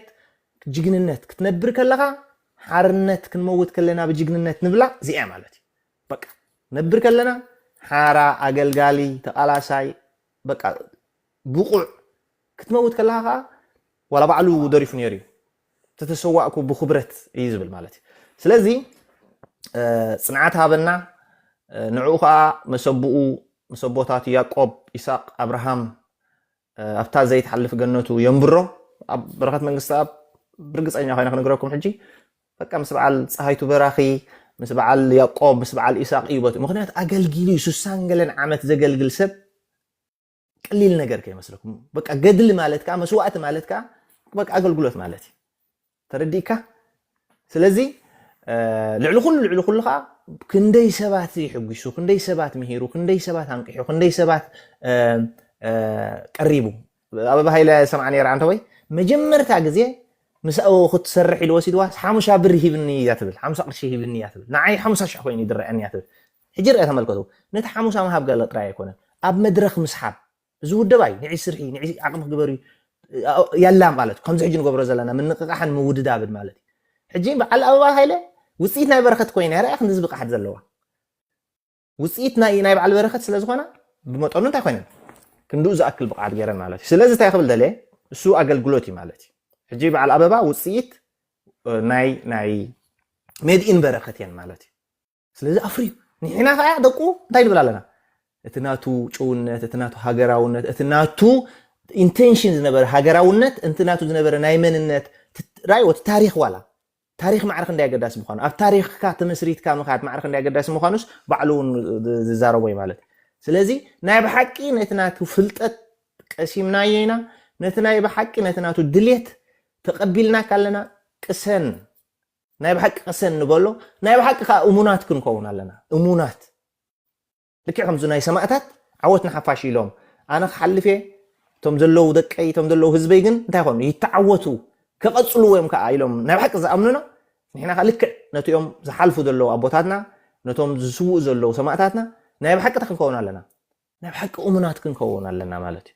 امونات كينا اب غبري كل غزي خمتناتهم اب زغمتا نمبر مالتي اب غسغاس نمبر دوتا كاينري مالتي ازي ناي بعل بركه منغست اب كتحاسبو خلها زي كالي كم زي تراجيدي بقى أبعل إثيوبيا أبناي كتزارب أبزي تخللو جزية خوينكا ناي تجرينيا تبع خوينكا قانقوا تجرينيا نفقرت كتقول تقول صبقيو قانقوا تجرينيا حسك ختوادا درك تكيد أمه أمشي أبقوم إيش جس حسبه أي كألن يدلك على الله زي أما زلوا نايلهم ولده تدخلوا وا كابو خاب إرترا خاب كم دموصون أي مقولصون جن رأيه معرخ ندي شوا ما خم دخانه معرخ ندي جيجنا مخانو واجا خفيل لي والو بعلو زاربنا برن تايل معتم تصلونا نيرو ملكا شعوق زي معت صلات نيرو مش عوق زي ريخم ما يخم كم خبل كلامش سلمتاي مخنياتو نتناتو وجن سلا زخانه مالتي سلازي أبزي كعل أبسبب جزء أرحبو أسفح زريء أبزي كعل زخيل أبزي كون زخون عقم زفتور مالتي ترديكا سلازي نحنا خابزي تاين مهار نايب حق دوق دينا نايب حقس نتناتهم عقمن نتناتهم تقدسنا نقصلو لنا دو وريسنا يلنا دو زبل كلنا هاغراويان كلنا مناسيات أطبيقنا كنردو زلنا أمري مالتي كبلكم يدلي نزيم حواتنا ونعدلكم امتحان كين وحالكم ثانك يو عود رسو بحق تصبو فوكس على لسا أفتا كاليت حتو سجري أمونغو عندنا تاويان جزاء تدرب خونكا كمزا مسألة حابن نهزبنا مفتر إزي نمن سينا انتايو كنو صرول زلو زي برخت منغس أبز فوت صومو جيجنت وي نت تاريخ تحيسو دواتس من سي هاجر حماسين وي من سي تجرنياس كما يخرج دولو كنت خليها حاوتا شمه يا منالبات بحال سايمون متيما لو كاين يا بزخونتي كم زبلك هذه امونغو بفلاي امونغو زم صلاتو كاين كمالتي نزو كله قتيمو خسعر زبقع مالز فلاي زمن سيسي انتي خمهار زلو مالتي بقى خبابنا بركت مكس على مهار انتولي حدا نمننت كاش كل غزي انتي مخان مالتي دلو مخان تتبعات تتصنعات حبو كل غزي خا انتي مالتي بقى نتي زامنلو نتي كوخونز دليخا بزي مربراب انتي غيرو مالتي أبوثو بسحبو حجسي ازي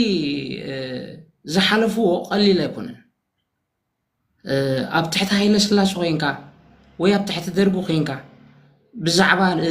ناي تجرنيا قصالنت بزعبا ناي قانقوا تجرنيا كتحسب ديها كدرف ديها كتبرابر مالت كبيدي بتعم خبيدي جن كهني لوم جن انتي غيرو مالتي نزي بقى تتبعاتي معرخ نديسي انت حلقة تقصل كينكا أبنت كتكون نحر داو كينكا انت كتكون لك مالتي تبعت كله وكله كشجر نحر داو كينا بتمزل ولده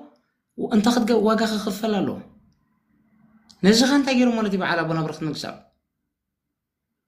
واقع خفيلهم له مالتي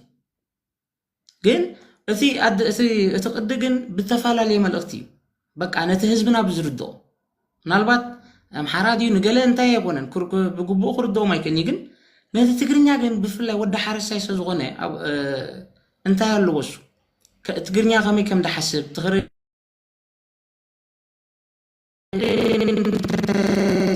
زرد بنا برف نكسب حجي كل جزء نتهرمت نايت هزبنا سلا زردو بجبو خان بتزردو ما قد خان تيجب نير مالتي ما الوقت يوم حلال في نيرو حجي سي زي أبزي 100 عامت مالتي أبزي حدا خفل زمن أمونغو زوم جزاء خينكا أمونغو زوم صلاة خينكا معرخ ندي بتبعت نسينات كمان النت كتقصل زي كم تأمر تراي مش تأمر تراي أنا حسبه مالتي سلازي زمن الشيء كمهارة زلو كاب بعل بنابرخ منكسب قدامينا تبعت لعلو كله خاتشفا كله جيش انتي كم زخون جزيه خم زغير كل جزيه اندحر انا تزي حسكيا اب بزي تاش من دحر اب بوتو اندحر بحكيا انتي كم زخون مالتي وصيتو كتر مخانكا حجي ازمن سيسي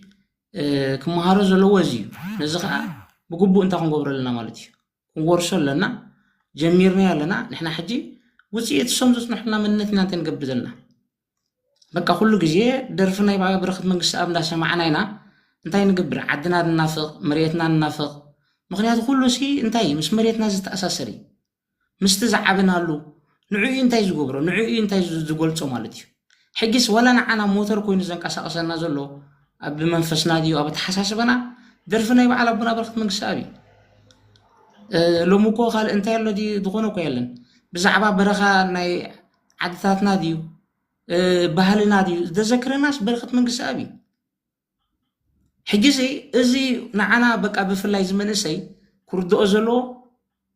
እጁ ንዓና ብፍላይ ከም መንእሰያት ዓድና ዝመልሰና ኩሉ ነገር ዝተኣሳስረና በዓል ኣቡና በረከት መንግስት አብ እንታይ ስለዝገበሩና እዮም ሰነድ ስለዝገደፉልና እዩ ደርፍታቶም እንዳሰማዕና ኢና እንታይ ንገብር ዘለና እቲ እንኮ ደርፊ ኣብዚ ሕጂ ሰዓት ናይ በረከት መንግስት አብ ጥራይ እንታይ ኣብ ዩቲብ ድዩ ኣብ ገለ እንታይ ይከውን ደይተሓዝ ኮፒራይት ገለስ እንታይ ይገብረካኒ ክሳብ ሕጂ ብነፃ ትግርኛ ሙሉእ ኩሉ ዝሰምዖ ዝግልገለሉ ናይ ኣቡና በረከት መንግስት አብ እዩ ካልእ ግን እንታይ ትርእኒ ኢኻ ሕጂ ራእዮት ሃገራውነት ማለት እዩ ራእዮት እቲ መንነት ማዕረ ክንደይ በቃ ኣገልጋሊ ማለት እዩ በቃ እቲ ክንወርሶ ዘለና ካብ ኣቡና በረከት መንግስት ኣብሲ ኣገልጋሊ ንሱስ በቃ ንህዝቢ እንታይ ክገብር ፀኒሑ ከገልግል ፀኒሑ ብዘይ ዕረፍቲ ማለት እዩ ነቲ ገልግሎት ከዓኒ ኩሉ ግዜ ተባዓት እንታይ ተባዓት ነይርዎ ብትብዓት ገብሮ ነይሩ ብትብዓት ስለ ዝፈፀሞ እዚ ኩሉ ውፅኢት ሕጂ ንሕና እንታይ ንገብር ኣለና ስለዚ እዚ በቃ እዚ ናይ ኣቡና በረከት መንግስት አብ ሓንቲ ክንታ ቀዳመይቲ ክንወርሳ ዘለና ማዕረ ክንደይ ኣገልጋሊ ምዃኑ ልዕሊ ኩሉ እሙን ብጭውነት ብቅንዕና ብዘይ ዝኾነ ነገር ማለት እዩ እዚ ዛንታ ብምሉእ ዛንታ ቅድሚ 450 ዓመት ዝነበረ ኩሉ ሲ ካብ መን ኢኻ ትሰምዖ ካብ ኣቡና በረከት መንግስት አብ ኢኻ ትሰምዖ እሱ ይውሪስና ሰብ ከዓ ዛንታ እንተለዎ ሓያል ዝኸውን ዛንታ ዝወረሰይ ኩሉ ግዜ ብዛዕባ ፅባሕ እንታይ ክሓስብ ዝኽእል ወይ መፃኢ ዘለዎ ስለዚ ሲ ንዓና እንታይ በቃ በዓል ኣቡና በረከት መንግስት አብ ሲ ኣብዚ 100 ዓመት ወይ ኣብዚ ሓደ ክፍለ ዘመን ኣሰጋጊርና በቃ ንልዕሊ 4 ወለዶ ዝኸውን ብዘይ ዕረፍቲ እንታይ ጌርና ማለት እዩ ኣሰጋጊርና ሕጂ እዚ መንእሰይ በቃ እንታይ ክገብር ኣለዎ እዚ ናይ በዓል ኣቡና በረከት መንግስት አብ ብግቡእ ክርድኦ ኣለዎ ክወርሶ ኣለዎ ማለት እዩ እንዳተሓባእካ ወሽለኽለኽ እንዳልካስ ኢልካ ገለ ዘይኮነስ ተባዕ ክትከውን ኣለካ ንምንነትካ ሲ ማዕረ ክንደይ እንታይ ከም ዝድልዮ ማለት እዩ ትብዓት ድዩ ማዕረ ክንደይ ዋጋ ምክፋል ከም ዝድልዮ ክርዳእ ኣለዎ ሕጂ ሲ ንሱ ኢና ንሕና ክንወርስ በዚ ሎሚ ታሽሙ ኮይኑ ዘሎ ከዓኒ ናይ ብሓቂ ማለት እዩ በቲ ሓደ ብጣዕሚ ንሕና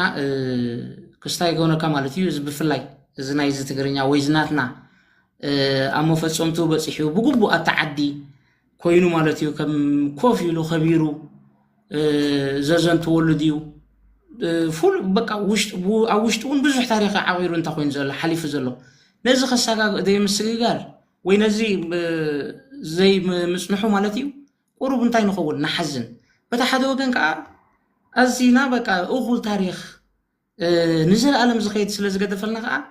ብጣዕሚ እንታይ ንኸውን ማለት እዩ ንሕጎስን ንኹርዕን ስለዚ እዚ ሞት ኣቡና በረከት መንግስት አብ ክልቲኡ ዘለዎ ማለት እዩ ብልክዕ ከዓ ከም በዓል ኣቡና በረከት መንግስት አብ ድዮም በዓል ወዲ ገብሩ ድዮም ፀሃይቱ ኩሎም በቃ ኣገልገልቲ እዮም ኣመንቲ እዮም ኣመንቲ ስለ ዝኾኑ ከዓ ኩሉ ግዜ እንታይ ናቶም ስፍራ በቃ እንታይ ሶምሲ ኣብቲ መንግስተ ሰማይ ኣብቲ ገነት ኣብኡ ወላ ሓንቲ ኩሉ ግዜ እቲ ቁኑዕቲ ኣገልጋሊ እሱ ማለት እዩ ምክንያቱ ኣብዚ መሬት ሲ ንዓና እንታይ ገዲፎምልና ማለት እዩ ምድረ ገነት በቃ ንኩሉ ነገር ንክንከውን ማለት እዩ ሰላም ዘለዎ ንክንነብር ተስፋ ክህልወና ገለ ክህልወና ኩሉ ኣብ እምሮና እንታይ ገይሮም ማለት እዩ ገዲፎም እዮም ኣብ ላዕሊ ካሶምካ ኹም እንታይ ንሱ እዩ ኣብዛ መሬት ከለካ እንድሕር ደኣኒ ፅቡቅ ኩሉ ነገር ኣገልጋሊ እንድሕር ደኣ ነርካ ንህዝብካ ብኩሉ ነገር እንድሕር ደኣ ተገልግልን ትሰርሕ ነርካ እሱ እቲ ውፅኢት ወይ እቲ ናይ እግዚኣብሔር ስራሕ እሱ እዩ ሕጂ በዓል ኣቡና በረከት መንግስት አብ ሲ ናይ እግዚኣብሔር ስራሕ ብግቡእ ኣብዚ መሬት እንታይ ዝገበሩ እዮም ኣገልጊሎም ዝሓለፉ እዮም ስለዚ ሲ ከምኡ ክትከኣልና ከምኡ ከምዚ ናይ በዓል በረከት ኣቡና መንግስት አብ ብሕጂ እውን ክሞፅና እንታይ ንሕና ኩሉ ግዜ እንታይ ንገብር ማለት እዩ ተስፋ ንገብር የኽብለካ ስለዚ ዝመንእሰይ ግን ብግቡእ ደርፍታቱ ድዩ ዛንትኡ ድዩ ኩሉ ነገር እንታይ ክገብሮ ኣለዎ ክሰምዖ ኣለዎ ንሱ ጥራይ ተስፋ ዝህብ ንሱ ጥራይ ሞራል ዝህብ ደርፊ ናይ በዓል በረኸት ጥራይ እዩ ኩሉ ግዜ ምስ ዓድኻ ድዩ ምስ ሃገርካ ድዩ ምስ ኩሉ እንታይ ዝገብረካ ዘተኣሳስረካ ብልክዕ ከምዚ ናይ ህዝባዊ ግንባር ብምልኦም ደርፊና እዞም ደቂ ሓረስቶት ደርፊ ናይ በረኸት መንግስቲ ኣብ ሰሚዖም እዮም ንሃገር ከይዶም እዚ ኩሉ ንመሬት ድዩ ንገለ ክስውዕ ኩሉ እንታይ ብደርፊ ናይ በዓል መንግስቲ ኣብ ጥበብ ናይ በዓል ኣቦና በረኸት መንግስቲ ኣብ ስለዚ መንእሰይሲ እቲ ናቶም ብግቡእ ደርፎም ሰሚዑስ ነቲ ድብልዎ ወይ ነቲ ናቱ ደርፊ ተረዲኡ ነቲ ሓሳብ እንታይ ክገብር ኣለዎ ክስዕብ ኣለዎ ከተግብሮ ኣለዎ ማለት እዩ ንሕና ከዓ ናዊና ንኸይድ ዘለና ስለዚ እቲ መንእሰይ ክወርሶ ኣለዎ ብግቡእ እዚ ታሪክ ናይ ኣቦና በረኸት መንግስቲ ኣብ ይኽብለካ ታንኪዩ ሓውት ተሸምዕ ተረዲኣት ካላድያ ሓዊ ሕሸሉ ክበካታ ዕድል ታሕቶ ተረዲኣት ካላድያ ኦኬ ድግም ኣበለለይ ድሓን መዘኻኸር ፅቡቅ እያ እታ ሕቶ ክደግመልካ እንዲ ኣብ መንጎ አንድነታውያን ገዛእቲ ደርቢ ኮንካ ከምዚ ዝኣመሰለ ሓበን ህዝብና ምፍጣር ብበረኸት ኣቦና በረኸት መንግስቲ ኣብ ማለት እዩ መንእሰይና እንታይ እዩ ክሰርፀሉ ዘለዎ ካብዚ እንታይ እዩ ክርዳእ ዘለዎ ካብዚ ናይ በረኸት መንግስቲ ኣብ መንጎ አንድነታውያን ገዛእቲ ደርቢ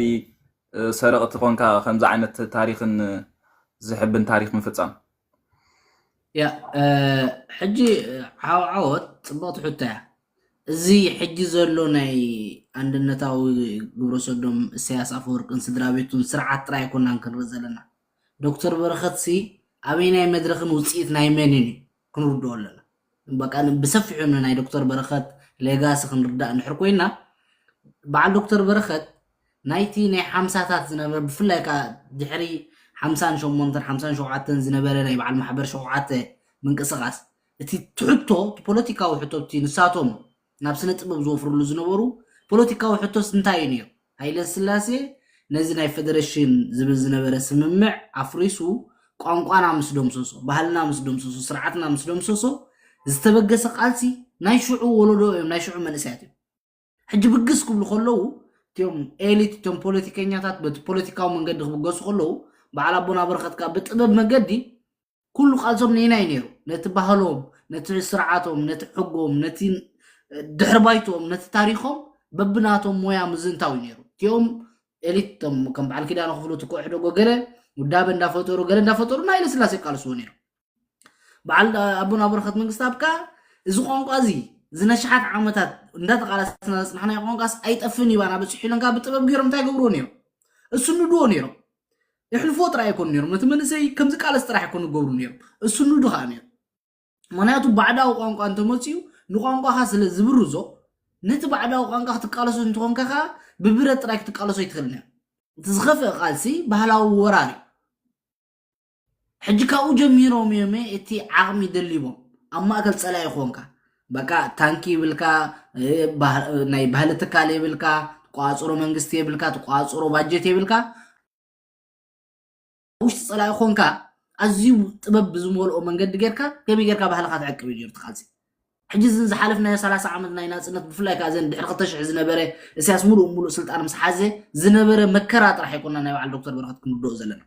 كل من ناس إن زنبرة مكرة كسعنا ميدا زخولو بفلاك تمجمرة سواتات زنبرة هوتهم كلهم تاينيرو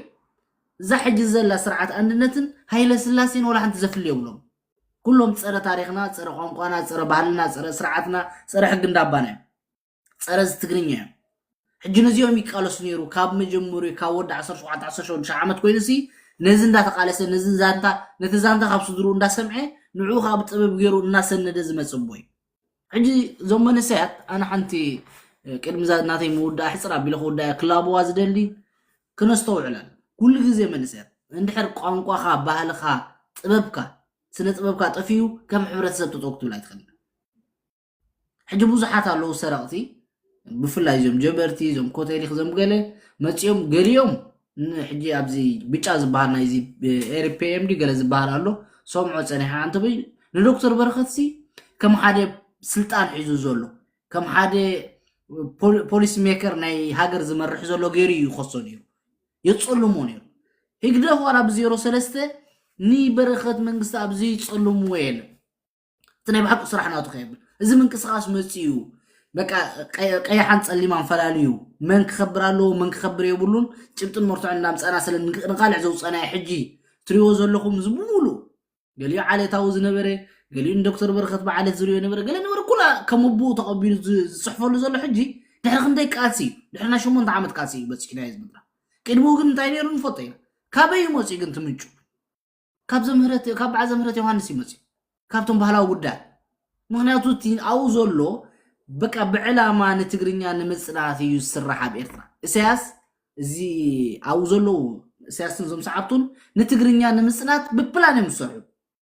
تقرنيا خدا تسولو تتوخنكا بقى عليت مسلات زبال بوزح ملكي يزقبال حدا فيزيكال مسلات هالو نعانا كم نسدد جيروم بقى من سياتنا عقلهم صيبون كم سددو أو تدرنا نوح عمتات غيركا خمزي ولد تقبرو باجت سين حلافنة حدارن كم زي سكم تقبرو من سيات إيه عدو تدخل كله نقدر تسون زي فيزيكالي بزي كون تاي تقبرو أب تاريخ عالم حسيب كاتبايلو من سي بكنز بجملة زداغون اللو بعد عدا بيتو ديو ما يسروا عدل فاسر جو أقل زمولو انتاي مثلا نزب تقرين يازقب زمولو فيزيكالي اتي ناي بتبهلاوخا بزعبا قنقونا بكا مناتو حدا تقرم سيخا ناي تقرم سنة بواي ناي تقرم درافاي مبالا بيرتران تاي ترى نقري قبولي ناي حدا كنا ما درافاي كنا يكونا ما درافاي تبلو ناي تقرنيا مسمس حق النير تراغو يوم قبرو وزدني أستوعل بعال برخت منقستا أبديوم صحيتو براخي ديا كيروس على ما يديو يمانا باري يديو ازيوم كلهم سنة ببانياتنا ناتنا يم ناي تقرنيا هاقراو يعني بكا بعال ود قبرو نخلو عاركم كله نداولو كله زيماتاتهم درفتاتهم نقانقوا تقرنيا نبهل تقرنيا سرعة تقرنيا معبايا محلفة برخت منقستا بكا خبتا طبب زاتو الله خساب حجي نتقرنيا نتسنة طبب نعون دا صنعي بزعبو كنا ندحرت حموشة بشدش عامت ندحرت تملسو مسرعة ندا قبراي كمين يرو طبب كمين من الزمناوي وهاد ندا سرحة خانة تقرنيا يلو ندا قلقل ازمتي سو حجي كلتا نقري كونه يلوم نزي بقى ناي اندا اسياسا لو كونه يلوم نزي تقرنيا نمصنات زغبرو سيستميكالي بقى ناي تقرنيا كنزبها ناي انتا يغبرو ناي ارتراونت تيلكا زي چبت سندي لن چبت بنا ارتراو زبال قانقا لدي ارتراو زبال ባህል لدي ارتراو زبال زيما لدي ارتراو زبال سبك لدي بنصرو ناي بقى دحنا ارتراونتي درافاي تبلو خنكاسي ارتراو زبال قانقا انتاي صحجي حدا مجمرا ابوتاتنا اياتاتنا كل ነገር ዝخفل واغا ود سب واغا ዝخفل نتي واغا ዝهبو ነገር نحنا واغانا حق እንዳባና ቋንቋና ታሪክና ስርዓተ خبرتاتنا أكلت تاريخنا خامنيم بعلى بونا برخت من قصابي مناتو نصوصا 7 عمت بزي عرفت انتاي زقبر استقالو سبحلنا نمعكا سحجي يوم حجي عبزي بزو مسيوم بزن دا حيقدف وشتو قلي منيك نيم غيرهم قلي ኤርትራውነትኩም ስለወዝደልን እዚዮም ባዓዝ ብጫ ዝበሃሉ ኻ ለቋምስ ኣብ ዝደገዘለኻ ከም ሓደ በቃ ድምጽ ዘይሃበ ኣብ ኤርትራ ኮንካ ድምጽ ይወሃብ ኣብ ኤርትራ ኮይኑ ንዝደርፍታቱ ብሳንሱሩን ገለ ልቡ እንዳጥፉ ኣው ዘሕለፉ ቃሲ ውሱ ጥራሕ ይዝፈጡ ኣብ ደገ ኮይኑ ኣቢሉ ሓንት ነገር ከፍሩ ዘይኩሉ ግን እንታይ ይገብሩ የጸልሙ መሳርሕና ይስያስም ብትዛወር መንገድ በቃ ምክንያቱም እዚ ኤርትራና ህዝቢ ኤርትራ እንዳተጨፍጨፈስ ድምጽ ይሃበን ኣበይ ኮይኑ ድምጽ دمسلاتو كود طبابيو انت بي حنتي مزي ناتو سلغير درفت يعني ري بزعبات دخنت ديو بزعبات حسم ديو بزعبات مكرا ديو درفتاتو سمع يلن دستوعلو يلن بطبب غيرو زي ولو يلن برخت منغستا وقرا مسوم ناتقالس مسوم ناتخاراتم اوشتم كوين سلازي اتوم زردانا يزردان اتوم تاريخنا زقدسنا هاجرنا زقدسنا طببنا زقدسنا قنقنا زقدسنا ابوتاتنا زقدسنا نفسو مينا نحنا حضرهم نقبل سمعوا من ساعات تقرينيا بفلاي من ساعات هاجر حماس يسمعوا جغانو تكونوا جغانو كل جزء بجغانكم تحبون حيال تاريخ كلكم حيال زحلف تاريخكم اصنعوا فتو افكم حيال ناي سنه طبب ناي ባህሊ ناي سرعات ناي تاريخ ابوتاتكم صيلو ما يكون تصنح عملكم مسما هدي بزون كلهم بعدوان ورثت اندات بسيفن بقل اندات قراودو سيوم قانقوم تاريخهم تابوتهم حقهم عقبهم لكم ናይ በዓል ዶክተር በረኸት ንሪኦ ብዓይንና ዘርከብና ኣሎ ህያው ኣብነት ከኣሚ ምን እዮም በዓል ዶክተር በረኸት እዮም ምስ ሃይለ ስላሴ ተጋፊጦም ቋንቋም ዓቂቦም ምስ ደርጊ ሕጂ ከዓ ምስ ይግደፍ ሰለስተ ስርዓት ከየቋረፁ ምክንያቱ ናቱ ስራሕ እንታይ ምግባር ብደርፊ ምጥበብን ጌርካ ቋንቋኻን ባህልካ እና ወለዶኻ ምሕላፍ እያ ገይርዋ ስለዚ ከምዚኦም ዝበሉ ቦታ ሕሰብዎ ሕጂ ሞት ሞት እዩ ሞት ስጋን ነፍስን ምፍልላይ ክቡር ሞት ዝበሃልን ሕሱር ሞት ዝበሃልን ከዓ ንዘለኣለም ብህይወት ካብ ዘለኻሉ ንላዕሊ ምስመትካ ንዘለኣለም ኣብ ልብታት ናይቲ ሕብረተሰብ ክትነብር ትኾንካ ህያው ዝኾነ ታሪክ ስራሕ ተዘካሪ ታሪክ ስራሕ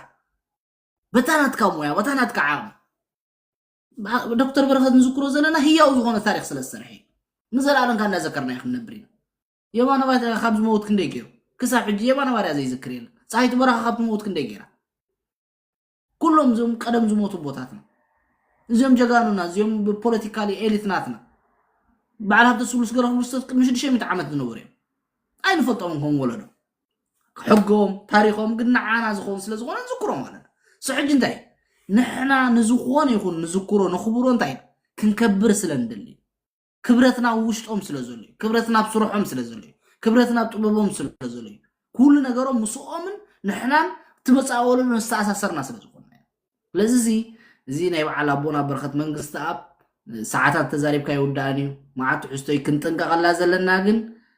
ኣቦና በረኸት መንግስቲ ኣብ እቲ ክገብሮ ዝግቦ ኣብ ዕድሙ ገይሩ ዝሓለፈ ዝኹርዕ ዝሕብን ኣቦ እዩ እዚኣ ከም ሓንቲ ኣቦና በረኸት መንግስቲ ኣብ ናይ ኤርትራውነት ስነ ጥበበኛ ዘይኮነ ናይ ትግርኛ ጭዋ ስነ ጥበበኛ እዩ እዚኣ ነብሶ ወከፍ ትግርኛ ክርዳእ ኣሎ ነዚኣ ተረዲኡኻ እዚ ክጠዋዊዎ ዘይታሪኹ ከፀልሞ ዝፍትኑኻ ብዘይንሕስ እያ መልሲ መሃቢ ብዘይንሕስ እያ ርእሱ ክሳብ ፅሩር ዝመፆ ምክንያቱ በቦታትናን ብታሪክናን ዝዋዘ ኣይነፍቅድን እዚኣ ከም ሩድ ዶክተር ሰዳሎ ኣይቀኒየለይ ኣነ ዳርጋ ምሲ ሊብዝ እስራኤል ገድፈኩም ያነ ሓዋዓወት ቀኒየልና ሓዋሽ ኣሎ ብረኹም ሸት ብጣዕሚ ፅቡቅ ኣገላለፃ ፎኪስ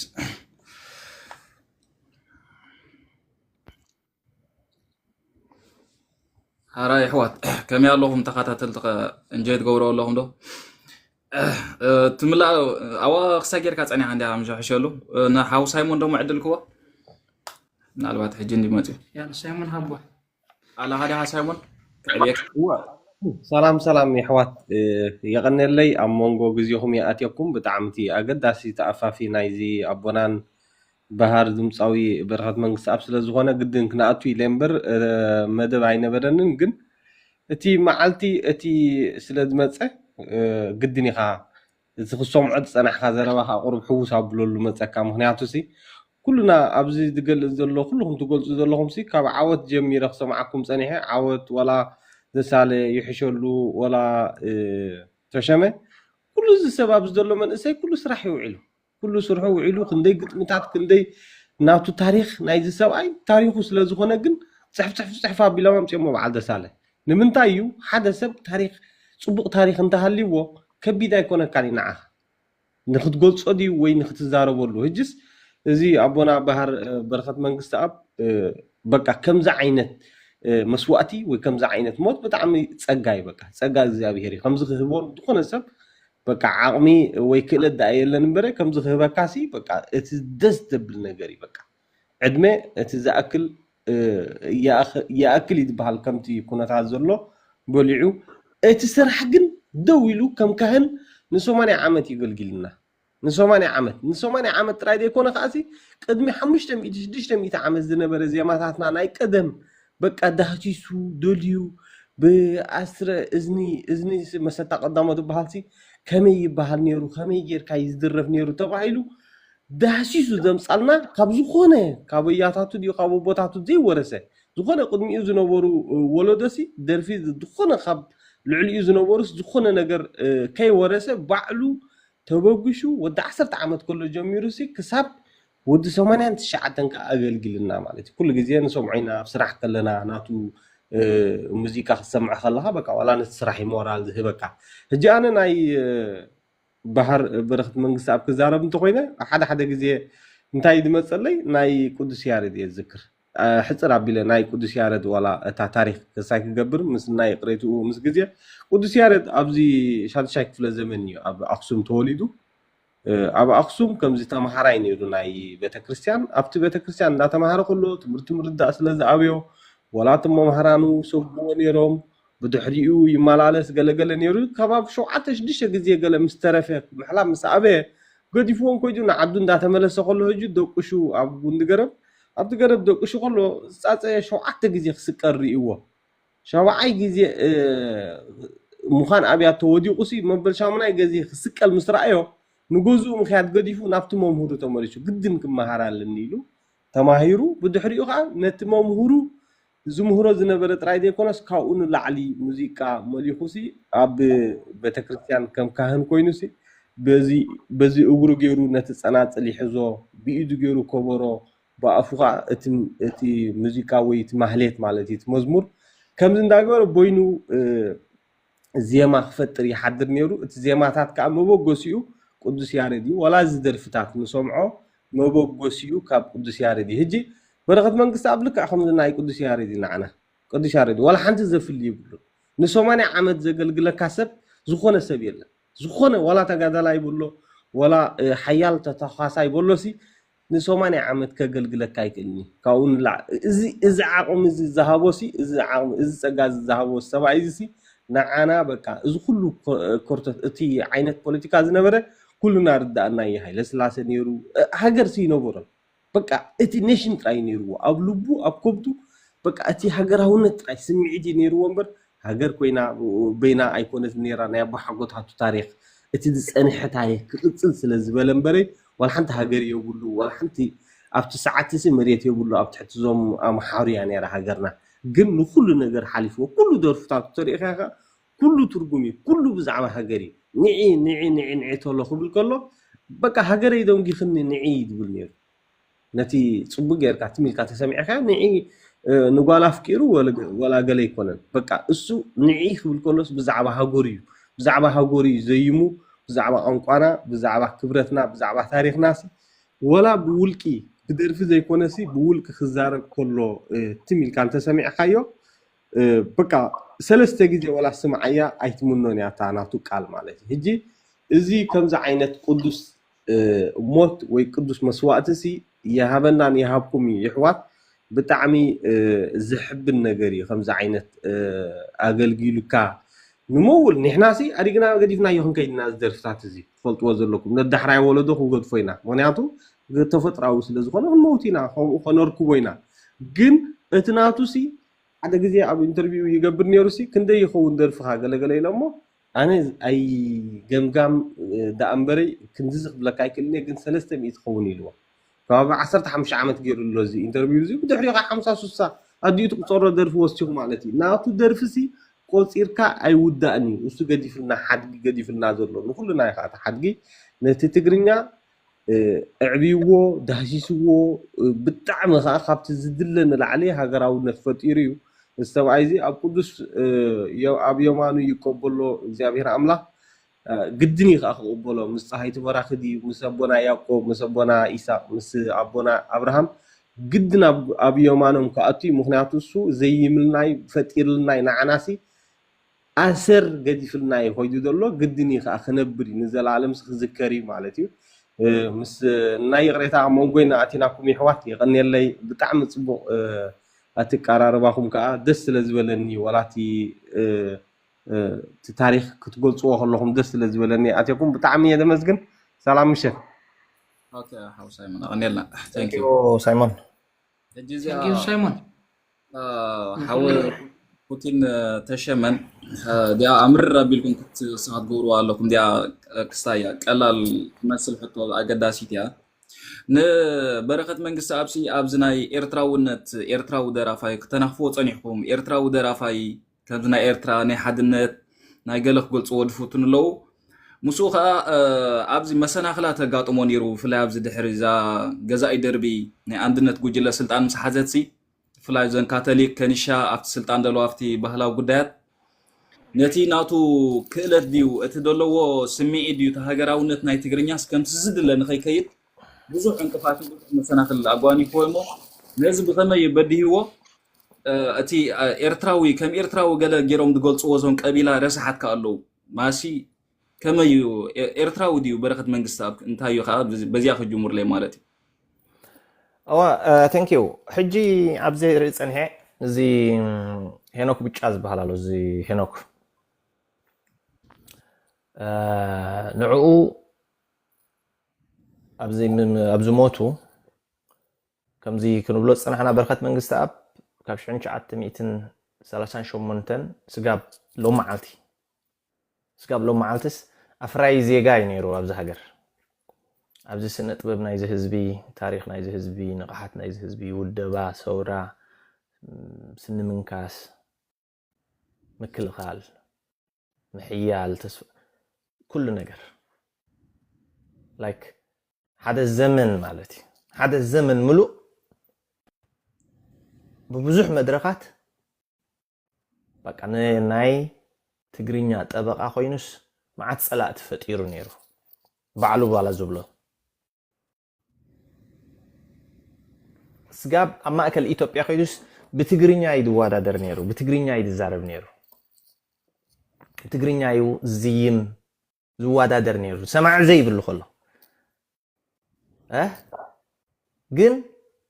فريش شحن والتان كوينس ناي تجرينيا قانقا فقراوي مجلس ختوصالو طعميو እንዳበለ ቃላት ናይ ትግርኛ እንዳ ቀለጸን እንዳ ጸሐፈን እንዳ ዘየመን እንዳ ዘመረን እንዳ ተላሃየን አላሃየን እንዳ ቃለሰ ስጋብ ሎ ማዓልቲ አገልግሎት ትገብር ነይሩ ሕጂ እዚ ይሄ ነው ዝበሃል እንታይ ብሎ ነይሩ በቃ ምስመን ከጸጉዕ ይዝፍትን ምዚ ፖሊስ ሜከርስ ምዞም ኣብዚ ነዚ ሃገር ባዕጥሩስ ምዞም ናይ ሃገር ኣብዚ ሃገርና ድንቁርና እንድኽነትን ሽግርን ንሕስረትን ነፍሲ ምትሓትን ገይሮምና ዘለውስ ናቶም ኣካሊ ኢሉ ይዛረብ ዝመን ሄኖክ ብጫ ሕጂ ካልእ ዝኾነ ንኣብነት ናይ ኩናማ ደራፋይ ኣለዉ እንታይ ካትብሎ ናይ ኩናማ ደራፋይ ካትብሎ ናይ ዓፈር ደራፋይ ኣሎ ብቐዳማይ እዚ ሶማሊ سريكم نقول له تجارب ناي عفار درفي ناي عفار درفيو كل درافي ناي عفار يلو ويم دول نيرو فرديكا نتنا تجرينيا من إرترا وزبلوا توكلنا نعوم ينكو وزدل يدل كذا له حجي بركة من قستأب كا بناتو كاركتر بناتو أبركوتو بناتو عقمي ناي تجرينيا درافايو ناي تجرينيا وكيلي ناي تجرينيا هاجراونت ناي تجرينيا سنتبب وكيلي كل سب فلطي سلازي بركة منجست أب لو معلتي بسجا درجة بقى بيولوجي سلازخانة زي تعرف سلازخانة بسجا درجة أنت كوينو كابانا ماينس كوينو قدي لولو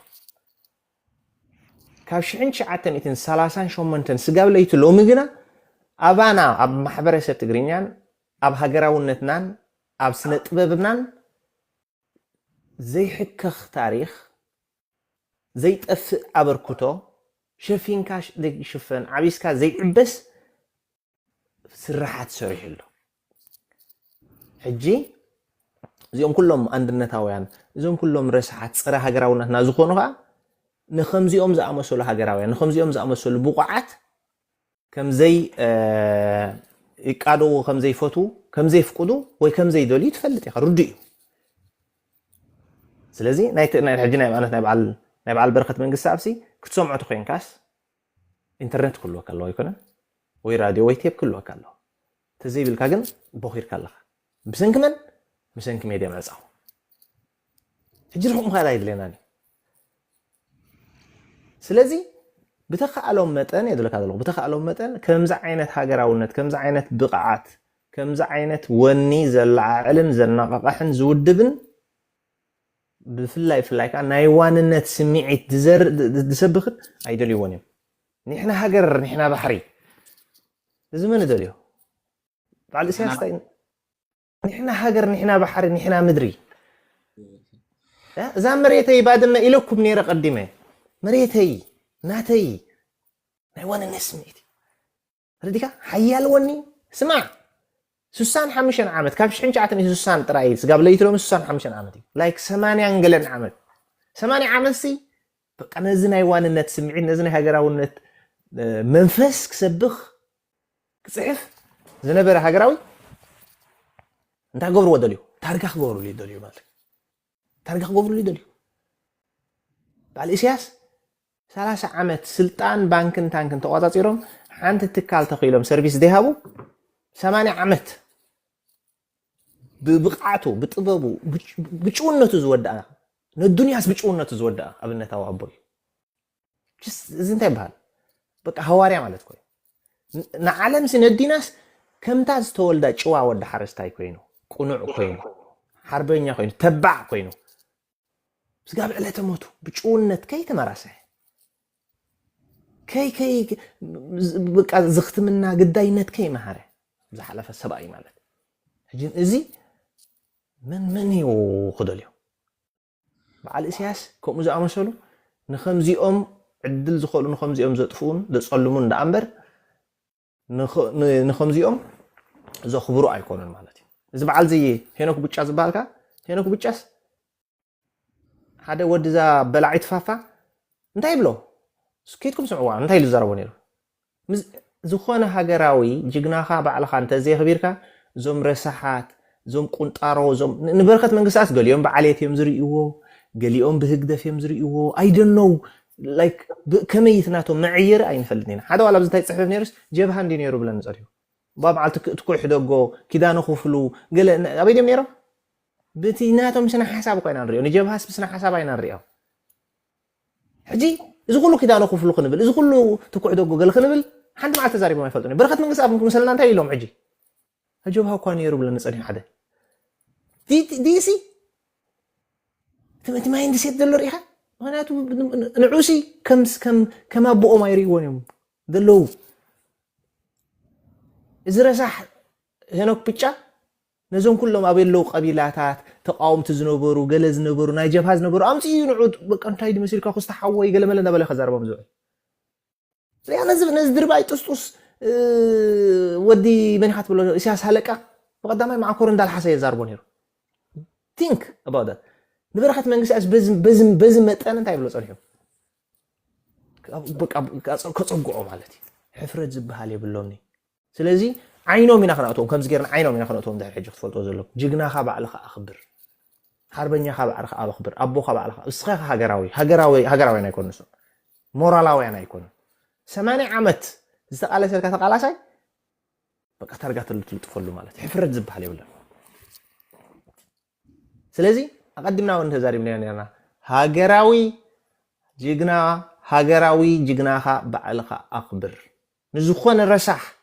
نزخون بدان نزخون عليتا ونفاتك عينو تولو عينو خنزيرك كي تحفرو بلوم شلعوم بلوم قطقطوم بلوم نصلوم مخنياتو كبرتاي فتولون كبرتاي أمنونيوم هنوك بيتشاس ጋዜጠኛ ያገለመለ እንዳበለ እንታይ ገበር ፍትን ካብሪያሳ ገንዘብ ተሰረው ካይዝ ወድ ሾርሙጣ ባቃሙ ሕጅር አዮም እዚኦም ኮም ዝኣመሰሉን መሰልቱን ኮሚዮም ሕጂ ንዓና እንታይ የመስሎም ናጸንሖም ሚድያ ምሶም ምሁራት ናህናዮም ጸሓፍቲ ናህናዮም ተረኽቲ ናህናዮም ስነ ጥበበኛታት ናህናዮም ገለ እንዳበልና እንታይ ሂብናዮም ሊቨሬጅ ሂብናዮም ናህና ወኪል ኮኑ እሶም ከዓ እንዳደሽዮም ዝእትውልና እንዳደሽ ጅግና ካይጥፉ ተዛራባይ ካይኣስሩ ሓቀኛ ካይ የጸልሙ ተረዲካ ንዓኻ ወኪሎም በቃ ላይክ ዘይናትካ ታርጋ ይብካ ማለት ሕጂ እዚ ናይ ትግርኛ ሃገራዊ ናይ ትግርኛ መንነታዊ ደራፋይ እንታይ ገርዎ በቃ ኣብገለ ታርጌት ኣብገለ ታርጋ ባዕሎም ይውፅሉ ማለት ስለምንታይ ካስስ ተደሊኩ ኩኩለ የብሉነት ንብሓቂ ኮር ተእሽሙ ማለት እዩ ኣብቲ ትክክለኛ መሰረቱ ኮይኑ ኣይኮነን ንሃገርና ኣይኮነስ ንኣፍሪቃ ምሉእ ንዓለም ምሉእ ክንክል ኽእል ይበርኸት ኢትዮጵያውያን ሱዳናውያን ሶማላውያን ከይሓደጉ እዮም ደርፉ ገለመለ ዝደርፉ ዘዝንቕዎ ገለ በት ልክዕ ካብቲ መሰረቱ ውፅኦም ካብቲ ናቱ ሓዲዳ ውፅኦም በቃ ነቲ ናቱ ዓቕሚ ከፍኩስዎ እዮም ዝደልዩ ሕጂ በዓል እዚ ሄኖክ ብጫ ዝበሃል كوميت إعلامهم كوميم زجبروا نزوم كلهم تجادلتي نزوم كلهم جرنالات نزوم كلهم تجادل سنكولان نزوم كلهم قالوا كم زجيرهم ده دفوريهم تجرم بحسيرهم مالك زخون النفار مسيو حجي ده كدفرهم بقى يعني مسيو باندي رك أصل قالك أصل من ذهبهم اللي برج نحن سقطة مالتي زاس وايد زرقهم ما عاد هوكت ما عاد قال سلاس عام تسبكه ناي زمته تلقي قوش قاساتي مالتي إذا أكل ناتي مالتي سلازي بركات من قستاب هاجراو أبونا حربنا ممهرنا حلاف النتاوي أبون من النتاوي مرحن إيو نحنا مرحيقا نحنا مرحيو دوقوها نتاريخو نلبونو نتشونتو نلعلو كله هاجراونت علامو من النتاوي انتنشناتو كنقصلوينا نبرا قدم بقدمو نحنا جنبرنا ندخفلنا نقصلو زين نيرنا نتلنا سلدو خنه بسجاي لو متفلينا مالتي بسجا تفلينا كومو تفطراوي لوجيك سلازخونه بمنفس بأبركتو بتاريخ بوفري بعقمه بحسابات بتمرتجن لعلزوم زلو مهراتنا زبلو لعل بعل هناك بتشاي مالتي لو من حوارون سلازي كسان حربنا أبونا بركة منجست أب دقها نتي والتها تقبلنا لنا بسلام عرف كنو بلوينا ندل مالتي thank you عوضة يا thank you ده بايزوي هيروك بيتشا كل ساعتي عايز بعد هيروك بيتشاتي عفتي يوتيوب كوينهم تاي تعلم أناتهم نزم أكل هجر حماسي نز خباب سمرة نعو تارجت مقباري نعوس كم يجرك تارجت تجورو كم يجرك تتصلوا مويتناتهم سرح كاويهم من جراد رخو عليه تاوين رسحاتهم تزي كوينو بقى وجو هيلن ملس برخت منغستاب جرن دابلكا كافت ما اخل طراي ففليخا كومي خيت صنيحت بوليتيكا قدم زمن قصاصا غازيان ممصوسي بقى كومي صنيح ففليخا مهرام برخت سي نبرخت منغستاب سي من زي دفورو نيرو قدم زمن قصاصا غازيان ممصو ግን كمزي حج نريو دلنا خيكونه مالتي ስለዚህ ሲ ባይዘወይ በቃ በዓል ብጫ ዲዮም ገለ ዛሃገረ ሐማሴን አይረግጿኒም ካላ ግዜ አይረግጿኒም በስልኪና አንሐንቆም ስልክ ጌርና ኢና አንሐንቆም ዛሃገረ ሐማሴን ዛሃገረ ጀጋኑ ሃገረ ስዋአት እድህር ተመሊሶም ከምዛ አይነት ንዕቀደለዎም ክረግጹ አልኩም እንድህር ተሐልሙ እንድህር አለኩም እዚ በቃ ከይደቀስከ ሕልሚ ማለት እዩ ስለዚህ ሲ በስልኪና አንሐንቆም ማለት እንድህር ይልዎ ማለት እዩ حاوتش يقصل تحته ترديات كان دحرالا يا ابا حبزا يا خنقصلا حج انتاي مسلك از بفلاي زي زي هينوك بيچا زغبر زلو ሁሉም ካልኦት ውን ማለት ኣብዚ ሚዲያ ነዞምናትና ስነጥበኛታት ከም በዓል አቡና በረኸዲዩ ወድ ጎብሩ ዲዩ ንሄለን መለስ ንኩሎም ይም በሐፈሻ እንታ ጎብሮም ጸኒሑ ታርጌት ጎብሮም ጸኒሑ ሕጂ ተቃውሞኦም ሕጂ እንታዩ ኣብ ደገሎ ኣብ ውሽጥሎ ሕጂ ሄኖክ ቢጫሲ እንታይ ይዝብል ዘሎ በቃ በረኸት መንግስት ኣብሲ ኣብ ግዜ ሽግርና ወይ ኣብ ግዜ ተገምና ስንታይ ገበረን ከምዚ ተዛረበ ከምዚ ገለ እሱ እንታይ ምዃኑ የአይሱስ ብዛዕባ ሃገር ከም ደሐስብ ሽግርና ህዝብና ከም ድዛረብ ኮይኑ እንታይ ተኾን ዝቀርብ ማለት እዩ እቲ ዘገርም ግን እዚ ኣብ አስመራሲ አቡና በረኸት መንግስት አብዱላዩ ከይሐስብ ነትናትና ቋንቋውን ብዛዕባ የምልክዑ ከይስፋሓፈሑ ድዩ ትግርኛ ኮይኑ ሚት ኻሚት ንኸይሰርሕ ኩሉ ገለሲ መኒ ሳንሱር እንዳገበረ ደርፉ ድዩ ትናቱ ኩሉ ኪላው ዓቅሙ ዘደኹሙ ሳብ ኤርትራስ መኒ ዘመረት ዮሐንስ ዮሐንስ ዘሐጎስ ክሻ አብራኻሳ በሙሉም ዲዩ ቤተሰብ ናይ መኒ ቤተሰብ ናይ ሄኖክ ብቻ በቃ ሄኖክ ብቻ ካቶሊክ እዩ ዘመረት ካንታይ ካቶሊክ እዩ ቀንድ ባህላዊ ጉዳያት ግዛት ሒዝዎ ዘሎ ማለት እዩ ሕጂ በቲ ውሽጡ ኮይኖም ነትናትና ናይ ትግርኛ ባህልና ንኩሉ ዘደኹሙ እሶም እዮም ባዕሎም በቃ ነዚ ናይ አቡና በረኸት መንግስት ኣብ ከም ኤርትራዊ ዘያሚ ገለ ገይሮም ዘቕርብዎ እሶም እዮም ዞም በዓል ዘመረት ገለ ወዲ ሓቡ ነዚ ሄኖክ ብቻ ማለት እዩ እዚኦም ካብ እዚ ኮይኖም ካ እንታይ ገበሩ ማለት እዩ በቃ ሃገራውያን ከምዘይ ምዃንና كم دايش زاربو أغريت عن ربي أنتم سبعة تدويلن اللي عن ربي تدمس سي أبزن ده تزاربكوس أبتنايت أطعم عنده سمع عنيه دويلن لا يكون اوكي ሕጂ እዚኦም ብጫ ራእዮም እዚኦም ብምልኦም ስድሪኦም ትሪኦ በልኻ እዚኦም ብምልኦም ናይ ሄኖክ ብጫ ስድራ እዮም ተረዲካ ያ ብምልኦም ብምልኦም ስድሩ ኣብዚ ኮፍ ኢሉ ሲ መፂና ሓደ ጀነራል ነዚ ሽግርና ዘይተዛረበ ይብለካ በረኸት መንግስቲ ብዛዕባ ህዝቢ ኤርትራ እንታይ የብሉን ወገን ናይ ህዝቢ ኤርትራ ኣይኮነን ገለ ብለካ ሕፍረት ድበሃል የብሎም ነየድለካ የብሎምን ያ ሕጂ እቲ ናይ በዓል ናይቶም ሃገራውያን ኣቦታትና ቅሬታ ተሸክበካ ኮሊፈካ እቲ ናይቶም ሃገራውያን ኣቦታትና ኣተሓሳስባን ስክፍታን ብዛዕባ እዚ ሃገር ዘለዎ መረኣያን ዓቕምን ስልጣንን ከዓ ተፈላለዮም ኣይርእይዎን እዮም ተረዲካ ሕፍረት የብሉን እዚ ወዲዛ ሾርሙጣ ራእዮ ምስ ኩሎም ዓሌቱ ሰለስተ ባጃጅ ዝኾነ ዓሌቱ ኣብዚ ተኣኪቡ ተሰዲዱ ምስ ዓባይን ምስ ገሊኡን ደርሁ ሒዙ ተሰዲዱስ መፂ እንታይ ይብለካ 80 ዓመት ኣብ ቃልስን ኣብ ንቕሓትን ማሕበረሰብ ዘበርከተ ክንደይ ከደፍሩ እዮም ክንደይ ክጭኩን እዮም ን80 ዓመት ክትነቕፎ ዲኻ ከተዋርዶ ክዝንጥሎ ሳይኮነሲ ክትሓቶ ከማንሲ ደፋር ክትከውን ኣለካ ኣይኮነን ሞራል ዝበሃል ኣሎ ሕዋት ተረዲካ እዚኦም ግን ክብረት ዝበሃል የብሎምኒ ክብረት ስለዘይብሎም በቃ ኣብዚ መፅኦም በዚ መጠን እንታይ ይገብሩ ክዘናጥልዎ ይፍቱን ማለት እዩ ኮላሊፈካ ሬታ ዓንደበይ ስለተደወለኒ ፅቡቅ ተሓበሬታ ማለት ሲ ሄኖክ ብጫ ዘይፈልጦ የለን ዳርጋ ስድራ ቤቱ ሙሉ ኣብዚ ደገም ኩሉ ግዜ ከዓ ኣሎ ማለት እዩ ትናቶም መደባት ሲ ብምሎም ተማቶ ሓደ ቤተሰብ እዮም ኮይኖም ምንታይ ዘካይድዎ እቲ ናይ ሊቭ ፌስቡክ ዲ መደባት ሲ ሓደ ስድራ ቤት እዮም ሕጂ ዝኾነ ዝናትና መንእሰይ ወይ እዚ ሕብረተሰብና ግን ክርድኦ ዘለዎ እዚኦም ሰባት ኩሎም ሓደ እዮም ሕጂ እቶም ኣብ ኣስመራ ኮይኖም ነዚ ኩሉ ሽግር ዝፈጥርዎ ዘለዉ ነዚ በቃ ነዝናትና ባህል ነዝናትና መንነት ብፍላይ ነዚ ማእከልነት ሃገር ሓማሽን ዘዳኹም ዘለዉ በዓሎም ንሶም እዮም በዚ ደገ ተቕብል ኣቢሎም በዓል እዚ ከዓ እንታይ ይገብሩ ማለት እዩ ሕጂ ኩሉ ግዜ እቲ ታርጌት እዚ ሃገራዊ ሓማሽና እዩ ኣብኡ ሲ ስነ ጥበበኛ ድዩ ፖለቲካዊ ድዩ ሓፈሻዊ ዝኾነ ዓቕሚ ወላ ሞያ ሃልዎ ወላ ገለ ሃልዎ ኩሉ ግዜ እንታይ ክግበር ኣለዎ ታርጌት ክግበር ኣለዎ ኣብ ቅድሚት ድመፅእ ሲ ክህሉ የብሉን ብኩሉ ወገን እንታይ ክግበር ኣለዎ ክድምሰስ ኣለዎ ሕጂ ነዚኦም እንታይ ዝገብሩ ዘለዉ ሕጂ ሄኖክ ብጫ ሲ እንታይ ንመን ድዩ ንኣብነት ኣብ ኣስመራ ኮይኑ ድዕፍን ዘሎ ኩሉ ነገር ንኸይግበር ዝኽልክል ዘሎ ሲ ዘመረዝ ዘይኮነን ሕጂ ቤናይ መለክዒ ሓንደበት ምፅእ ኢሉ ከምዚ እንታይ ክገብር ዝፍትን ሕጂ ራእይ ማዕረኽ እንደይ ረሳሓት ምዃኖም ማለት እዩ ማዕረኽ እንደይ ተናቢቦም ከም ዝሰርሑ ማዕረኽ ብውሽጥን ብደገን ኮይኖም ኩሉ ግዜ በቃ ኣብቲ ናትና ሞት ድዩ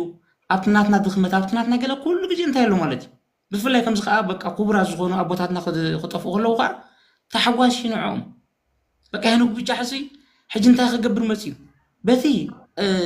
ፅንዓት ሃብኩም ገለ ይብል በቲ ኸ እንታይ ይገብር ማለት እዩ ታሪክ ናይ ቦራ በረኸት መንግስቲ ኣብ እንታይ ክገብር ይመፅ እዩ ማለት እዩ ከቋሸሽ ዲገለ ይመፅ እዩ እሱ ግን ኣይኮነን ተሓቂ በቃ እዚኦም ኣብዚ ደገ ዘለዉ ብሽም ደንበ ተቃውሞ ተኣኺቦም ዝፀንሑ ኒ ኣብ ውሽጢ ኣስመራ ዘላ ኮይና ካንሰር ነዚ ሕብረተሰብና ተፅንት ዘላን ሓደ እዮም ኩሎም ቤተሰብ እዮም ሓደ ኸ ይዕላምዎም በቃ ዝኾነ ኣጀንዳ ድዩ ሃገራውነት ዶ እዚ ብዛዕባ ሃገር ብዛዕባ ባህሊ ገለ መንነት ዝበሃል ንዕኦም እንታይ ኣይርድኦም እዩ ኣይፈልጥዎን እዮም ንዕኦም ናቶም ባህሊ ወይ ናቶም መንነት ወይ ናቶም ክስታይ ፅሊ ናይቲ ሃገራዊ ሓማሽና ወይ ነቲ ከመይ ጌርካ ነቲ ሃገራዊ እንታይ ትገብሮ ተዳኹሞ ሕጂስ ንስያ ትኸይድ ዘላ ማለት እዩ እንተዘይኮይኑ ሲ ኣቡና በረኸት መንግስቲ ኣብሲ ዝኾነ ሰብ ንዝርድኦ ማለት እዩ ደርፍታት ናቱስ ኩሉ ሽግር ናይ ህዝብና ወይ ናይ ሃገርና ሲ ይገልጾ እዩ በቃ ናቱ ደርፍታት ብዛዕባ ስደት ድዩ ንዓዲ ከመይ ኢልካ ክትምለስ ከም ዘለካ በቃ ኩሉ ደርፍታት ናቱስ ብምንታይ እዩ ብዛዕባ ፀገምና እዩ ብዛዕባ ዘለና ኩነታት እንታይ ዝገብር ሕጂ ሓደ ጥበበኛ ከዓ ብመልክዕ ደርፍታት እዩ ገይሩ እንታይ ዝገብረካ ነደለኸያ ሽግር እንታይ ዝገብር ዝዛረብ ወይ ዝደርፍ ዝርዳእካ ሕጂ ካብዚ ንላዕሊ ኣሉ ድዩ በዓል ኣቡና ወዲ ገብሩ ሲ ኣብ ማእከል ኣስመራ ኮይኑ ርኢና ኢና ነዛ ጠስጣስ ኢሳያስ እንታይ ገይርዎ ማለት እዩ በቃ እቲ ኩሉ ናታ ጉድ ሲ ኣብ ማእከል ኣስመራ ኮይኑ ይደሪፉ ሕጂ ኩሉ ግዜ እቲ ሃገራዊ ሓማሽናይ እንታይ ብውሽጥን ብደገን ኩሉ ግዜ እንታይ ክግበር ኣለዎ ክህደን ኣለዎ ናይ ብሓቂ ግን ዝቃወም ድዩ ሃገራዊ ኮይኑ ዝሰርሕ ኩሉ ግዜ ዝማእከልነት ሃገራዊ ሓማሽናይ ኣብ ደገ ይኹን ኣብ ውሽጢ ይሃሉ ነታ ሓቂ ከም ዘላታ እንታይ ይገብራ ፊት ንፊት እንታይ ይገጥማ ማለት እዩ ሕجስ مزخلو رشحاتهم مزخلو عفناتهم مزخلو بقى دخول درف توص ويسي سانسور كويناس إرتراوي درافاي تبهيلا أنت تدخل توص أبز حجر نايزهم قبيلات كلهم ببناتهم أسماتي توص يبقى على بنا برخد منكس أبن وكيل لا تجرني خلو كم إرتراو كم جلجير كاين تقبر تانيها كم يهو تانيها دحار بقى أنا أبكينات كزت هو نقول زمن السيد في أنا زقل هو بزعب حجر كويت الزرب دلو حجر انتي دي علامو تسوي كاوكي حجر تدحن نانيتي هنا بتشالي هم زيوم سبات زيوم بفلاي زوم علي ثوين انتي يردومني حجر ديو جلسي أي يردومنيو حجي متيوم انتي مالتي نخدو فرد يوم كم زخت علمو سأجم زبالي ولمني اتسأجم نحناس كما ينردوم نحناس نايب حكسي انتي هم زقور زلو انتي هم زقور زلو زش كابي متيز دفرت وي كابي مسرتو إلا أنت قبلنا خردو لنا بقى هينو بيجا خمس دهير تزارب زلو أو وش تسمع زل أنت يسلو زخنتي تما وش تسمع زلو دك حبو نسمي متى يزقبرو وش تيجي تابعوه دهيرو ما بزي جوانو ناديوم تاريخ ناديوم كله خوق أشوشو كارتا عندنا توي إيش مغنياتو حدا من قصنا عراقيلكا حجر كلخا ما نمرشح سدتني عند حدا دفرك حالي ما نقوم زقبرك زلو أو وش تسمع راقين ميم حجزي أزي نيابونا برخت من قصاب زأخلو من تاجرهم بقى اتشجرات نهزبنا بملك درف جيرهم أبز حجر بقى نتزور الدوم مالتي نعنا يكرد الناس غنتهم حجر وين نايب حق أنت عين الشجر حلف كم زنبرة اتدليتو ديو اتي أبز حجر زلو وتشفى ديو كله انتاي قال يسوي كابزن اللي على غنتي يلن مالتي كابزن اللي علي تاي مالتي زكو حجي بخالي يوم كون تاي تمقوام دي تقلب بخالي يوم تاجرمو بقى حنت ما عاد غاقون إشياس نتاجرهم يفوتني صريفهم يفوتني وين إشياسي بجكا بريزنتي قلن دابل كامل كعمها بقلنبر تنكيفهم مو يفوتني وأنا إشياس دا غازيان كم زت بلو تصلموا والله ما بيريهم ما بالنيرو كوسل ترى بقى كقالوا كل اليوم كمان نوزو كقالوا كل له نمنتاي صدم موت بلو نمنتاي قرو صدم تلو نمنتاي كم جيلكم أبيريهم ما بالنيرو أدا لو خاب كم جيلكم تنصلوهم قليل لم يمتاقوا قبل فتنو كمان دزارو بحجسي أبونا برخد مكساب بقى انت يكون أب تحت زوج كانت كباي لسلاسة زخفو خاب درج زخفو رشحت نزخلو فنتيشي خمان انت يتقبر نيرو بزك قالو نتي هاجراونا نخن صبارو قطنيو حجي ما نم رشح جن سلازي يردوهم انت يقبروا مالتي متيوم دك حابهم كم حدا بيت السبيم ولا حنتي زفالا لي يبلوني اتا اجندا بوشتي ايرترايز مسم زخونه سبردو مالتي كوشتي ايرتراي كله ما بقسي لازم نحنا بعلنا تراينا انت خنقبر دحر حجي نحنا بعلنا جوغنا خنخبر تاريخنا بعلنا خنعقب زهاجر مسايا بعلنا خنوسنو ما نمرشح شي انت يكون دحر حجي ولا حنت بزهاجر بتا يقولون سلازي اتي تصقم ابز هاجر وحماشينا يطراي صنيح سلازي كمي نفسكم تاي غبر ما تمنسات فلطو انت زي كوينو دحر حجي ازي علي تاودي وي كازي ترف ناي مجزاتي حد مجزاتي عقم انت رخيبس كسع مودات انت كغبري زقالس كسع مودات انا خطف انا قال اسي خقصل حجس ولا زي ابز 8 عام 9 عام زغبرني قالسي بقى كمي قيرنا يلنا حجي زمان مرشح علي تاويت كمان تقبر جميل الله خمزي كخبر وديوم كم قالو قوميታት قال انت يغبرلو حجي نايمن دفيتي ناتنا انت شلزغوني እሱ ግን አይኮናት ውሽጦም ግን ኮም ይኮነን ስለዚህ አቡና ወነባዓል አቡና በርክት መንግስት ከም ናይ ብጫ ወገሪ ምን በቃ አንተ ወይ ገለሪዮም የምታخጎ ብጸኒሕ ብዙ ሁሉ ታርጌት ጎሮ ጸኒሕ ግን አቡና በርክት መንግስት ናይ ትግርኛ ወኪል ይብዛ ሀገር ካ ንሓደ ክፍለ ዘመን ተኸገብር ጸኒሕ ከገልግል ጸኒሕ ሓንቲ በሓንቲ ደርፍታቱ ብዛዕባ ትግርኛ ይዝገልጽ እዚ ምስ ኤርትራዊ ወይ ምስ ናይ ኤርትራ ገሌል ከም ትእስሳር ግን دخونا سب دو قبللو أبز حجر كا كلهم كا قبيلات ببناتهم يمتصوعوا نحنا خا تجرينيا لنا نتصوع تجرينيا يتاشمونا ناتنا من ندي قليل ما نم قبيلات رباي بناتوس من دات تصوع أتوم ناتنا بوتات كأنت يقبر مالتي بتخا بتوراجع غير كا أنا بوراجعنا بتاشمونا وريت كا تارجت كونس أني حمالتي لازم كل عدل زفت أركن إذا رشح عندنا ثاوي سياسي لازم كل جزء نحنا تارجتنا زرشح عندنا ثاوي إشي يسرق خونا له زخونة سب كدفرنا كله ኢሳያስ እዩ እንታይ ክትገብር ዘሎ ከድፍረና ዘሎ ዝኾነ ሰብ እዚኣ ክርዳእ ኣለዎ እምበር በቃ ንከዳዕሲ ከም ፍላይ እስራኤል ሕጂ ዝኾነ ከዳዕ ወይ ነዛ ሃገር ዝበደለ ኣብቲ ዘለዎ ሃገር ከይዳ እንታይ ትገብሮ ትቁንፅሎ ተጥፍኦ ንሕና ከምኡ እኳ ይኹን ዝግብኦ ማለት እዩ ፍላይ ብዝጀጀጎና ዝፍፅምዎ ማለት እዩ ረሳሕ ዝኾነ ዘረባ ድዩ ኩሉ እዚ ግን እንታይ ስለ ዝኾና ኢና ስለዚ ክርዳእና ኣለዎ ስለዚ እዚ ናይ ኣቦና በረኸት መንግስቲ ኣብ ብሓቂ ዘሕብን ታሪክ እዩ ዘሕብ በቃ ነዞም ሃገራውያን ነዞም ትግርኛ ናይ ዘለኣለም ታሪክ ሰነድ ይገዲፍልና ከይዱ ዘሎ ነዚ ከዓ ንውሉድ ወለዶ እንዳኽበርንያ እንዳዘከርንያ እንታይ ክንገብር ኢና ክንነብር ኢና በቃ ዝናብቱሲ ንዘለኣለም ዝነብር እዩ እንታይ ታሪክ ወይ ዛንታይ ወሽና ዝኸይድ ዘሎ ስለዚ ብፍላይ ቶም መንእሰያት ሃገራውያን ሓማስን በዚ ናይ ኣቦና ኩርዑ ተሓበኑ ማንም ረሳሕ ግን መፅኡ ከምዚታት ክዛረብ ከሎ ከዓ እንታይ ግበሩ ማለት እዩ መልሱሎም ዓቕሚ ከዓ የብሎም ንሳክት ለዘይቲ በኸይቲ እዮም ረሳሓት እዮም ወላ ሓንቲ ዝጠፉ ከዮም ከዓ ኣይምለሱን እዮም ስድራ ቤት ሙሉእ ተሰዲዱስ ናበይ ክምለስ እጅ ሄኖ ብጫ ኣበይ ከኣቱ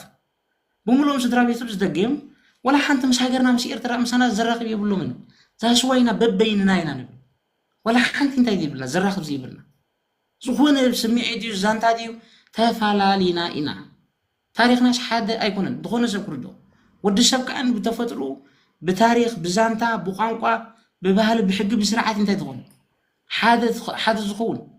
ስለዚ ምዝዮም ሰባት እዚኦም ንሕና ሓደ እንታይ የብልና ሓደ ቋንቋ ድዩ እቲ ቋንቋ ጥራሕ እዩ ከም ሰብ ታሽሙ ዘሎ እምበር ሕጊ ድዩ ስርዓት ድዩ ታሪክ ዛንታ ብምሉእ እዚ እንታይ የብልና እምነት ድዩ ዘራኽብ የብልና ስለዚ እቶም መንእሰያት ታሪክና ባዕልና ንዓቅብ ባዕልና ኢና ከነቆፅሎ ማለት እዩ يخلهم عوض ثانك يو حاوتش يا بفلا افتا زي ابونا برغت منغس ابسي ايرتراويو ገለዱ ولو برغت بقى ጭዋ ሃገራዊ ሓማሴና እዩ بتግርኛ دحسب بتግርኛ يدرف بتግርኛ يسعسع بتግርኛ يفلسف بتግርኛ እንታይ ትገብር ኩሉ بقى اغازيو برغت منغس اب كساب ናይ 3000 ዓመት እንዳኸደ ኣብዛ ታሪክ ሃገር ሓማሴን መሬት ፍሒሩ ዝዛረብዩ ولا في انترفيوات خصومة تخليها بمولو الله دبها التاريخ ناي قدم زيماتات نقلن دامصه نزي هاجر حماسي نزي تاريخ تግርኛ سنسلت ኮይኑ ደሳጋ ገረ يردهاني سنسلت دخونه ابوي مالتي ابو صنعتي بقى زيون قبيله جلس بزعبا برخت منግስት اب اي ملكتكم برخت هاجر حماسيني تግርኛ بقى ولا بت اي تسمعوا ولا موسيقى بجاهم دخون ولا توم تግርኛ ሆንኩም انا ኤርትራዊ يتولو اي ملكتكم ني برخص ጭዋ ሃገራዊ ሓማሲና ይምና አፍቲ ግጥምሉ ሕጂ ሓደ ግዜ ከምዚ ኤርትራዊ ገለ ድመስል ግጥሚ እቲ ግጥሚ ዜን ካቶሊክ ከንሻይ እንታይ ግበረሉ ኢለኖ አው ይእትወሉ ሓውሰሉ ወይካ ክንቀትለካ ናይ እንድብሎ እንዳ ፈራራሓ እንዳ ጸቀጣ እንታይ ትገብሮ እሱ ግን ነዚ ሁሉ ተጻዊሩ ነዚ ናይዞም ገዛ ሳንሱር ዝበሃል ኣሎ ሳንሱር ግጥሚ ስእትወሉ ትሽዓተ እትወሉ ብዚኣ አሙዲልካ ኣለኻ ገለ እትወላ እንዳበላ እምበር بقى بركة منغس اب ሲጭው ድበለ ሃገራዊ ሓማሲና እዩ እዚን ካቶሊክ ዴን ዘንገለ ግን እትናተን አጀንዳ ነዚ ጽንተት ናይ ትግርኛ ናይ ሃገር ሓማሲ ዛንታ ስለ ዝሰርሓ ብዙሕ ጸቅጥን ገለን ክሳብ ኣብዚ ከምዚ ደረጃ ኣብጽሕኖ ማለት እዩ ኮይኑ ግን ተዓዊቲ ማለት እዩ ሚት ኻሚቲ بركة መንግስት اب ትናቱ ታርጌት ሃሪም እዩ ወሪስናና ሕናቶም ደቁ ማለት እቲ ዕላሙ بقى بركت بحاتيروس بركت منغس ابسي تግርኛ ሃገራዊ ሓማሲና ኤርትራዊ ይኮነን ንቀቢላ ይምልከቶ ንጀበርቲ ይምልከቶ ንካቶሊክ ንኸንሻ አይምልከቶም ይበቃ ነዚ ትግርኛ ጸዋር ታቦት ሃገር ሓማሲን ጥራዩ ናትና በቃ ናህናስ አይኮኒ ማለት እዩ ናህና ኣብነት እዩ እዚኦም ረሳሓት አይምልከተኩም ካብ ሕጂ ማለት እዩ ስለዚስ በቃ ደሓና መወዳታ ምዕፀው ትገብሩሉ ተሎ ሰማዓኩም ወላ زي ناي تግርኛ ተወዳዳራይ ምዃኑሲ ገና ዋላ ብዘይር ጸንሐስ ገና ኣብ 1968 ናብ ሜክሲኮ ሲቲ ኮይዱስ ንትግርኛ ወኪል እዩ ዝወዳደር ነይሩ ማዓሰይ ነይሩ ኣብ 1968 ሕጂ ሽዑ ዘመን ትግርኛ ክትዛረብ ኣብ ዘይትኽእለሉ ደረጃ ሰዓት ማለት እዩ ብፍላይ ባዕለ ኢትዮጵያ ብወገን ሃይለ ስላሴ ገለ ከዓ እሞ በቃ ብተኻለ መጠንስ አማርኛ ክዛረብ እዩ ዝጉስጎስ ነይሩ ሕጂ ዝተባዕ ሰብኣይ ጨዋ ወዲ ጨዋታት ግን ትግርኛ ወኪል እዩ ሜክሲኮ ኒጀር ከይዱስ ይዋዳደር ነይሩ ማለት እዩ ምዚ ኦርኬስትራ ዝበሃል ጉጅለ ባህሊ ከሎ ማለት እዩ ሕጂ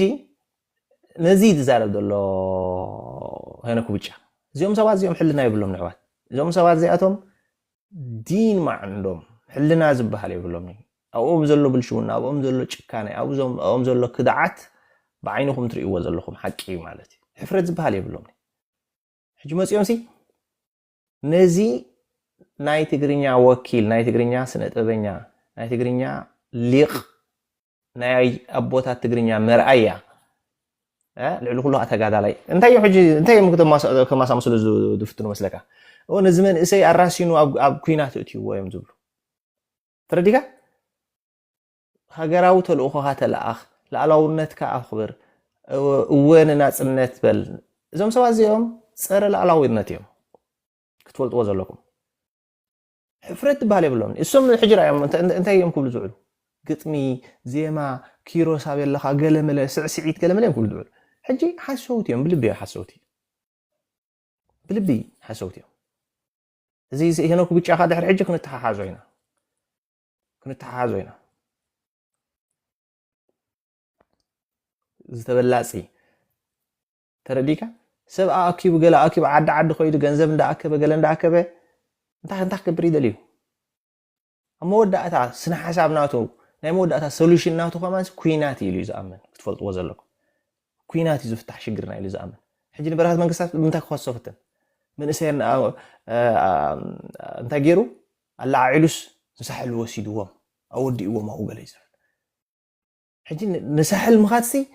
ፍትሓዊ ኣይነበረን ኢሉ ዝኣምን ኢማጅን ላዕላውነት ኣይኣምኑን እዮም ማለት እዩ ተረዲካ ሕፍረት ዝበሃል የብሎም ንብለካ ኣለኹ ዛስዋ እዮም ክስድሪ ዘይኮዱ በቃ ጋዜጠኛ ምሁር የገለመለ ገለ ዝብሉ በቃ እዚ ጭዋ ወዲ ሓረስታይ ይበልፅ ካብዞም ተበለፅቲ እዚኣቶም ማለት እዩ ስለዚ ኣስተውዕል ሃገራዊ መንእሰይ በዚኦም ንኹን እዚኦምኒ እንዳተወከልካ ኢኻ ስቃይካ ነዊሕ ዘሎ ክብል ይደሊ ኣይ ቲንክ ነዊሕ ፀኒሕና ኢና ኣኽልና ኸውን ዓወታ ተንኪዩ ተሸውን ተንኪዩ ሰላም ኣኽልና ነዊሕ ፀኒሕና ዋላ ፅባሕ እውን ከምኡ መደብ ስለ ዘሎ ዋላ ድሕሪ ፅባሕ እውን ተኸፊትና ፅቡቕ እዩ ብዝኾነ ያ መወዳእታ ዋላ ሓንቲ ንሕና ነሕልፎ ናብቶም መንእስያት ሕጂ ትሪእዎ ኣለኹም ኩነታት ኩሎም ሓደ ብሓደ እንታይ ኮይኖም ማለት እዩ እዚ ረሳሕ አንድነታዊ ኢሳያስ ንበይኑ እዚ ሃገርና እንታይ ኮይኑ ሕጂ ተሪፉ ሓደ ብሓደ ነዞም ኩሎም ዓቕሚ ዘለዎም ኩሎም በብታሽሙ እንታይ ክገብር ፀኒሑ ከጥፎም ይፀኒሑ ሕጂ ኸ ናይ ግዜ ኣኺሉ ከዓ ነብሎ ማለት እዩ በቃ ኮኸብ ዝኾኑ ኩሎም በዓል ወዲ ገብሩ ድዮም ኣቦና በረኸት መንግስቲ ኣብ በዓል ፀሓይቱ በራኺ ብምልኦም ሲን በቃ ነዚ ሃገርና ብፍላይ ነዚ ናይትና ሃገራውነት ዝገልፁ ብህዝብና ኩሉ ነገር ተኣመንቲ ተሰማዕቲ በቃ እንታይ ኮንሎ ማለት እዩ በታትና ሰሓልፍሎ ሕጂ ሲ ተራኻይት መንእሰይ ማለት እዩ ብሕጂ ንሕና ኣብዝናቶም ታሪክ ኣብዝናቶም ምርኩዝ ብምግባር ታሪክ ንሰርሓሉ ግዜ እዩ ስለዚ ኩሉ ሰብ ኩሉ መንእሰይ እንታይ ክገብር ኣለዎ ታሪክ ክሰርሕ ክብገስ ኣለዎ ማለት እዩ እቲ ታሪክ ኦልሬዲ ተጀሚሩ እዩ ኣብዝናትና ውዳበኻ መፅኹም እንታይ ግበሩ ማለት እዩ ሃየ እንታይ ግበሩ ድሕሪ ኣቦኻስ እንታይ ትበሃል ኣሎ ሞት ግዜኻ ሕጂ ሲ እስኹም ካ ብሂወትኩም ከለኹም ከዓ ዝሕብን ዘኹርዕ ታሪክ በቃ ኩሉ ሰብ በታናቱ በታት ድኽእላ በታናቱ ዓቕሚ ታሪክ ክሰርሕ ከዓ እንታይ ይግበር ማለት እዩ ዝኾነ መንእሰይ ይሕሰብ በቃ ኣብዚ ምድሪ ኣብዚ ዓለም ምህላውካሲ እንታይ ከም ሰብ ፅባሕ ንርሆ ታሪክካ እዩ ዝዝከር እምበር ንሕና ኩሉ ግዜ ሓለፍቲ ኢና ማለት እዩ ኣብዚ ምድሪ ስለዚ ነዚ ተረዲእኩም እንታይ ግበሩ ማለት እዩ ሃየ ካብዞም ኣብዚ ብእልፊ ረሳሕ ብእልፊ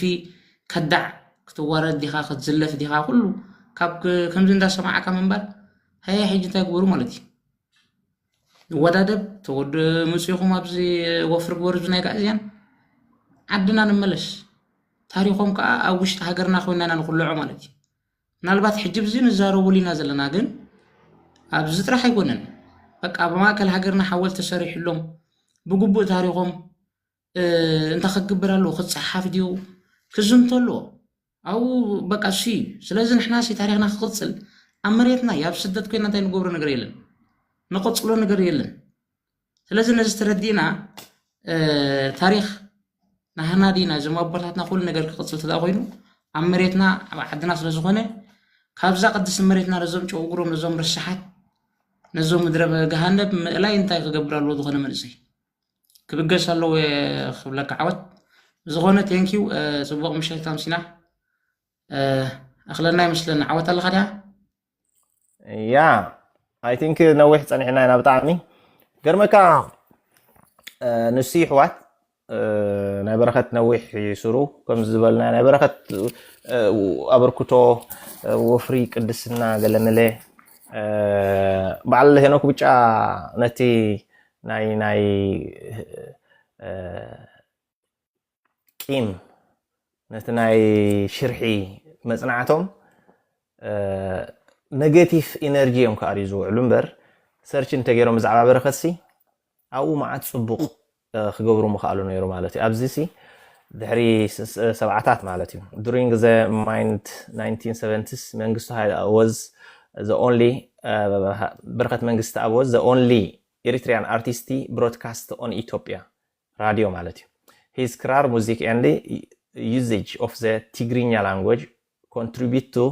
his popularity while living in Addis Ababa Mengistu Ab and his wife ran a music shop he formed his own group in Addis Ababa called Maqaleh Gwaila ሕጂ ባዕሉ መጀመርታስ ኣብቲ the only ናይ ትግርኛ እንታይ አርቲስት ዝነበረ ማለት እዩ ናይ ትግርኛ ወኪሉ እንታይ ዝገብር ነበረ ዝቃለስ ነበረ ባዕሉ ኻ እሱን ሰበይቱ እንታይ ናይ ትግርኛ እዚ ስቱዲዮ ገዚኡ ማለት እዩ እንታይ ኢልዋ መቃልሕ ኢልዋ ማለት እዩ መቃልሕ ጓይላ ኢልዋ ማለት እዩ which is radio ገይርዋ ብሉሎ ኣብዚ ማለት እዩ ነቲ ታሽሙ ዝኸውን ነቲ ስቱዲዮ ገለመለ ሕጂ ብዛዕባ እዚ ዘይዛረብ ሄኖክ ብጫ ማለት እዩ ብዛዕባ ካልእን ክዛረብ ዘይምኽኣለ ነይሩ ግን ማዕርኽ እንዳይ ጭካነ ከም ዘለዎም ነዚኦም ዋላ ደም ልብኻ ከፊልካዮም ክብረት ክሬዲት ክቦ ካይደሉን እዮም ምክንያቱ ትናቶም ርኤት ዓለም ናይ ክዳዕቲ ማለት እዩ ሕጂ ኢሳያስ ከዳዕ ጠላም ገለም ሽብልዎ ከምኦም ጠላም የለን ክትፈልጥዎ ዘሎ ሕጂ ወላ ሓንቲ እሲሮም ኻ ኣሕዋቶም እሲሮም መቃልስቶም እሲሮም ክኸዱ ክእል እዮም ቆቲሎም መሞር ክኸዱ ክእል እዮም ምክንያቱ ወዲ ሰብ ኣሰላልፉ እዩ ብዛዕባ ባህሊ እዩ you know صح جم ساينس نسخان دحر بحنت بعالتي بحنس أبلينا سيتينا بحنت صحلت بلينا سنة بعلاس فقرية هيكونا سنة بعلاسي good memory بهوت this is a part of our life هيكونا كن رأيهم زم كدعت نزمنات ملو ناي تجرينيا وكيل هذا انكو so only ناي تجرينيا singers نبره وي صحفايز نبره بس يوم تاقبروا وفتو يسألوا مالتي وهاجر يتدفير عيلو قلمله تايدا خاتم الله خاصة حج أيكون عنده حج الألا وهاجر كين كقول خلاص هاجر كي يكون كخلاص هاجر نموخان جوز نبر أبوي anyway إذا هاجر عاوز كابزن تاي تردايو سلزي كله قداي كاب على خحزو كلن أرتراد الله سلطان من يسترتات خونا قال خونا بعلى خحزن إذا هاجر كثقصلا هاجر نايموخان عقمم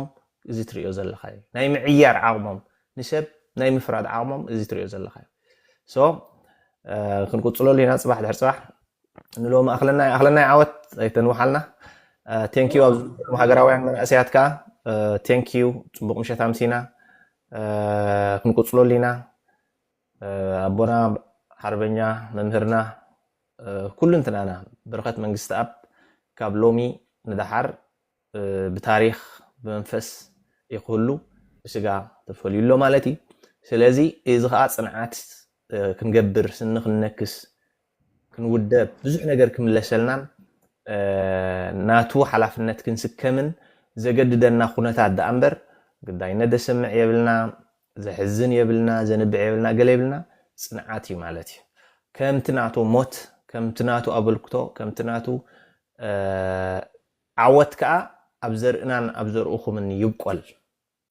كم من بركة من قستاء أما صاصع التعبابية عوت وفري سقاب شونتك ها سبعي 8 عامات بشونت زود قنوع سب أنت معلت بخير قداي نديو فرح ديو رعد ديو ፅልኢ ድዩ ከይሰበኸ ዝወድኣ ሰብኣይ እሞ ከዓ ምስ ኣብ መንጎ በዓል እስያስ ኮንካ ቲንክ ኣባውት ዳት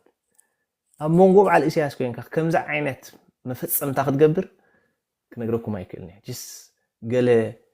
ዳይሞን ክትከውን ኣለካ ማለት እዩ ስለዚ ናይ በረኸት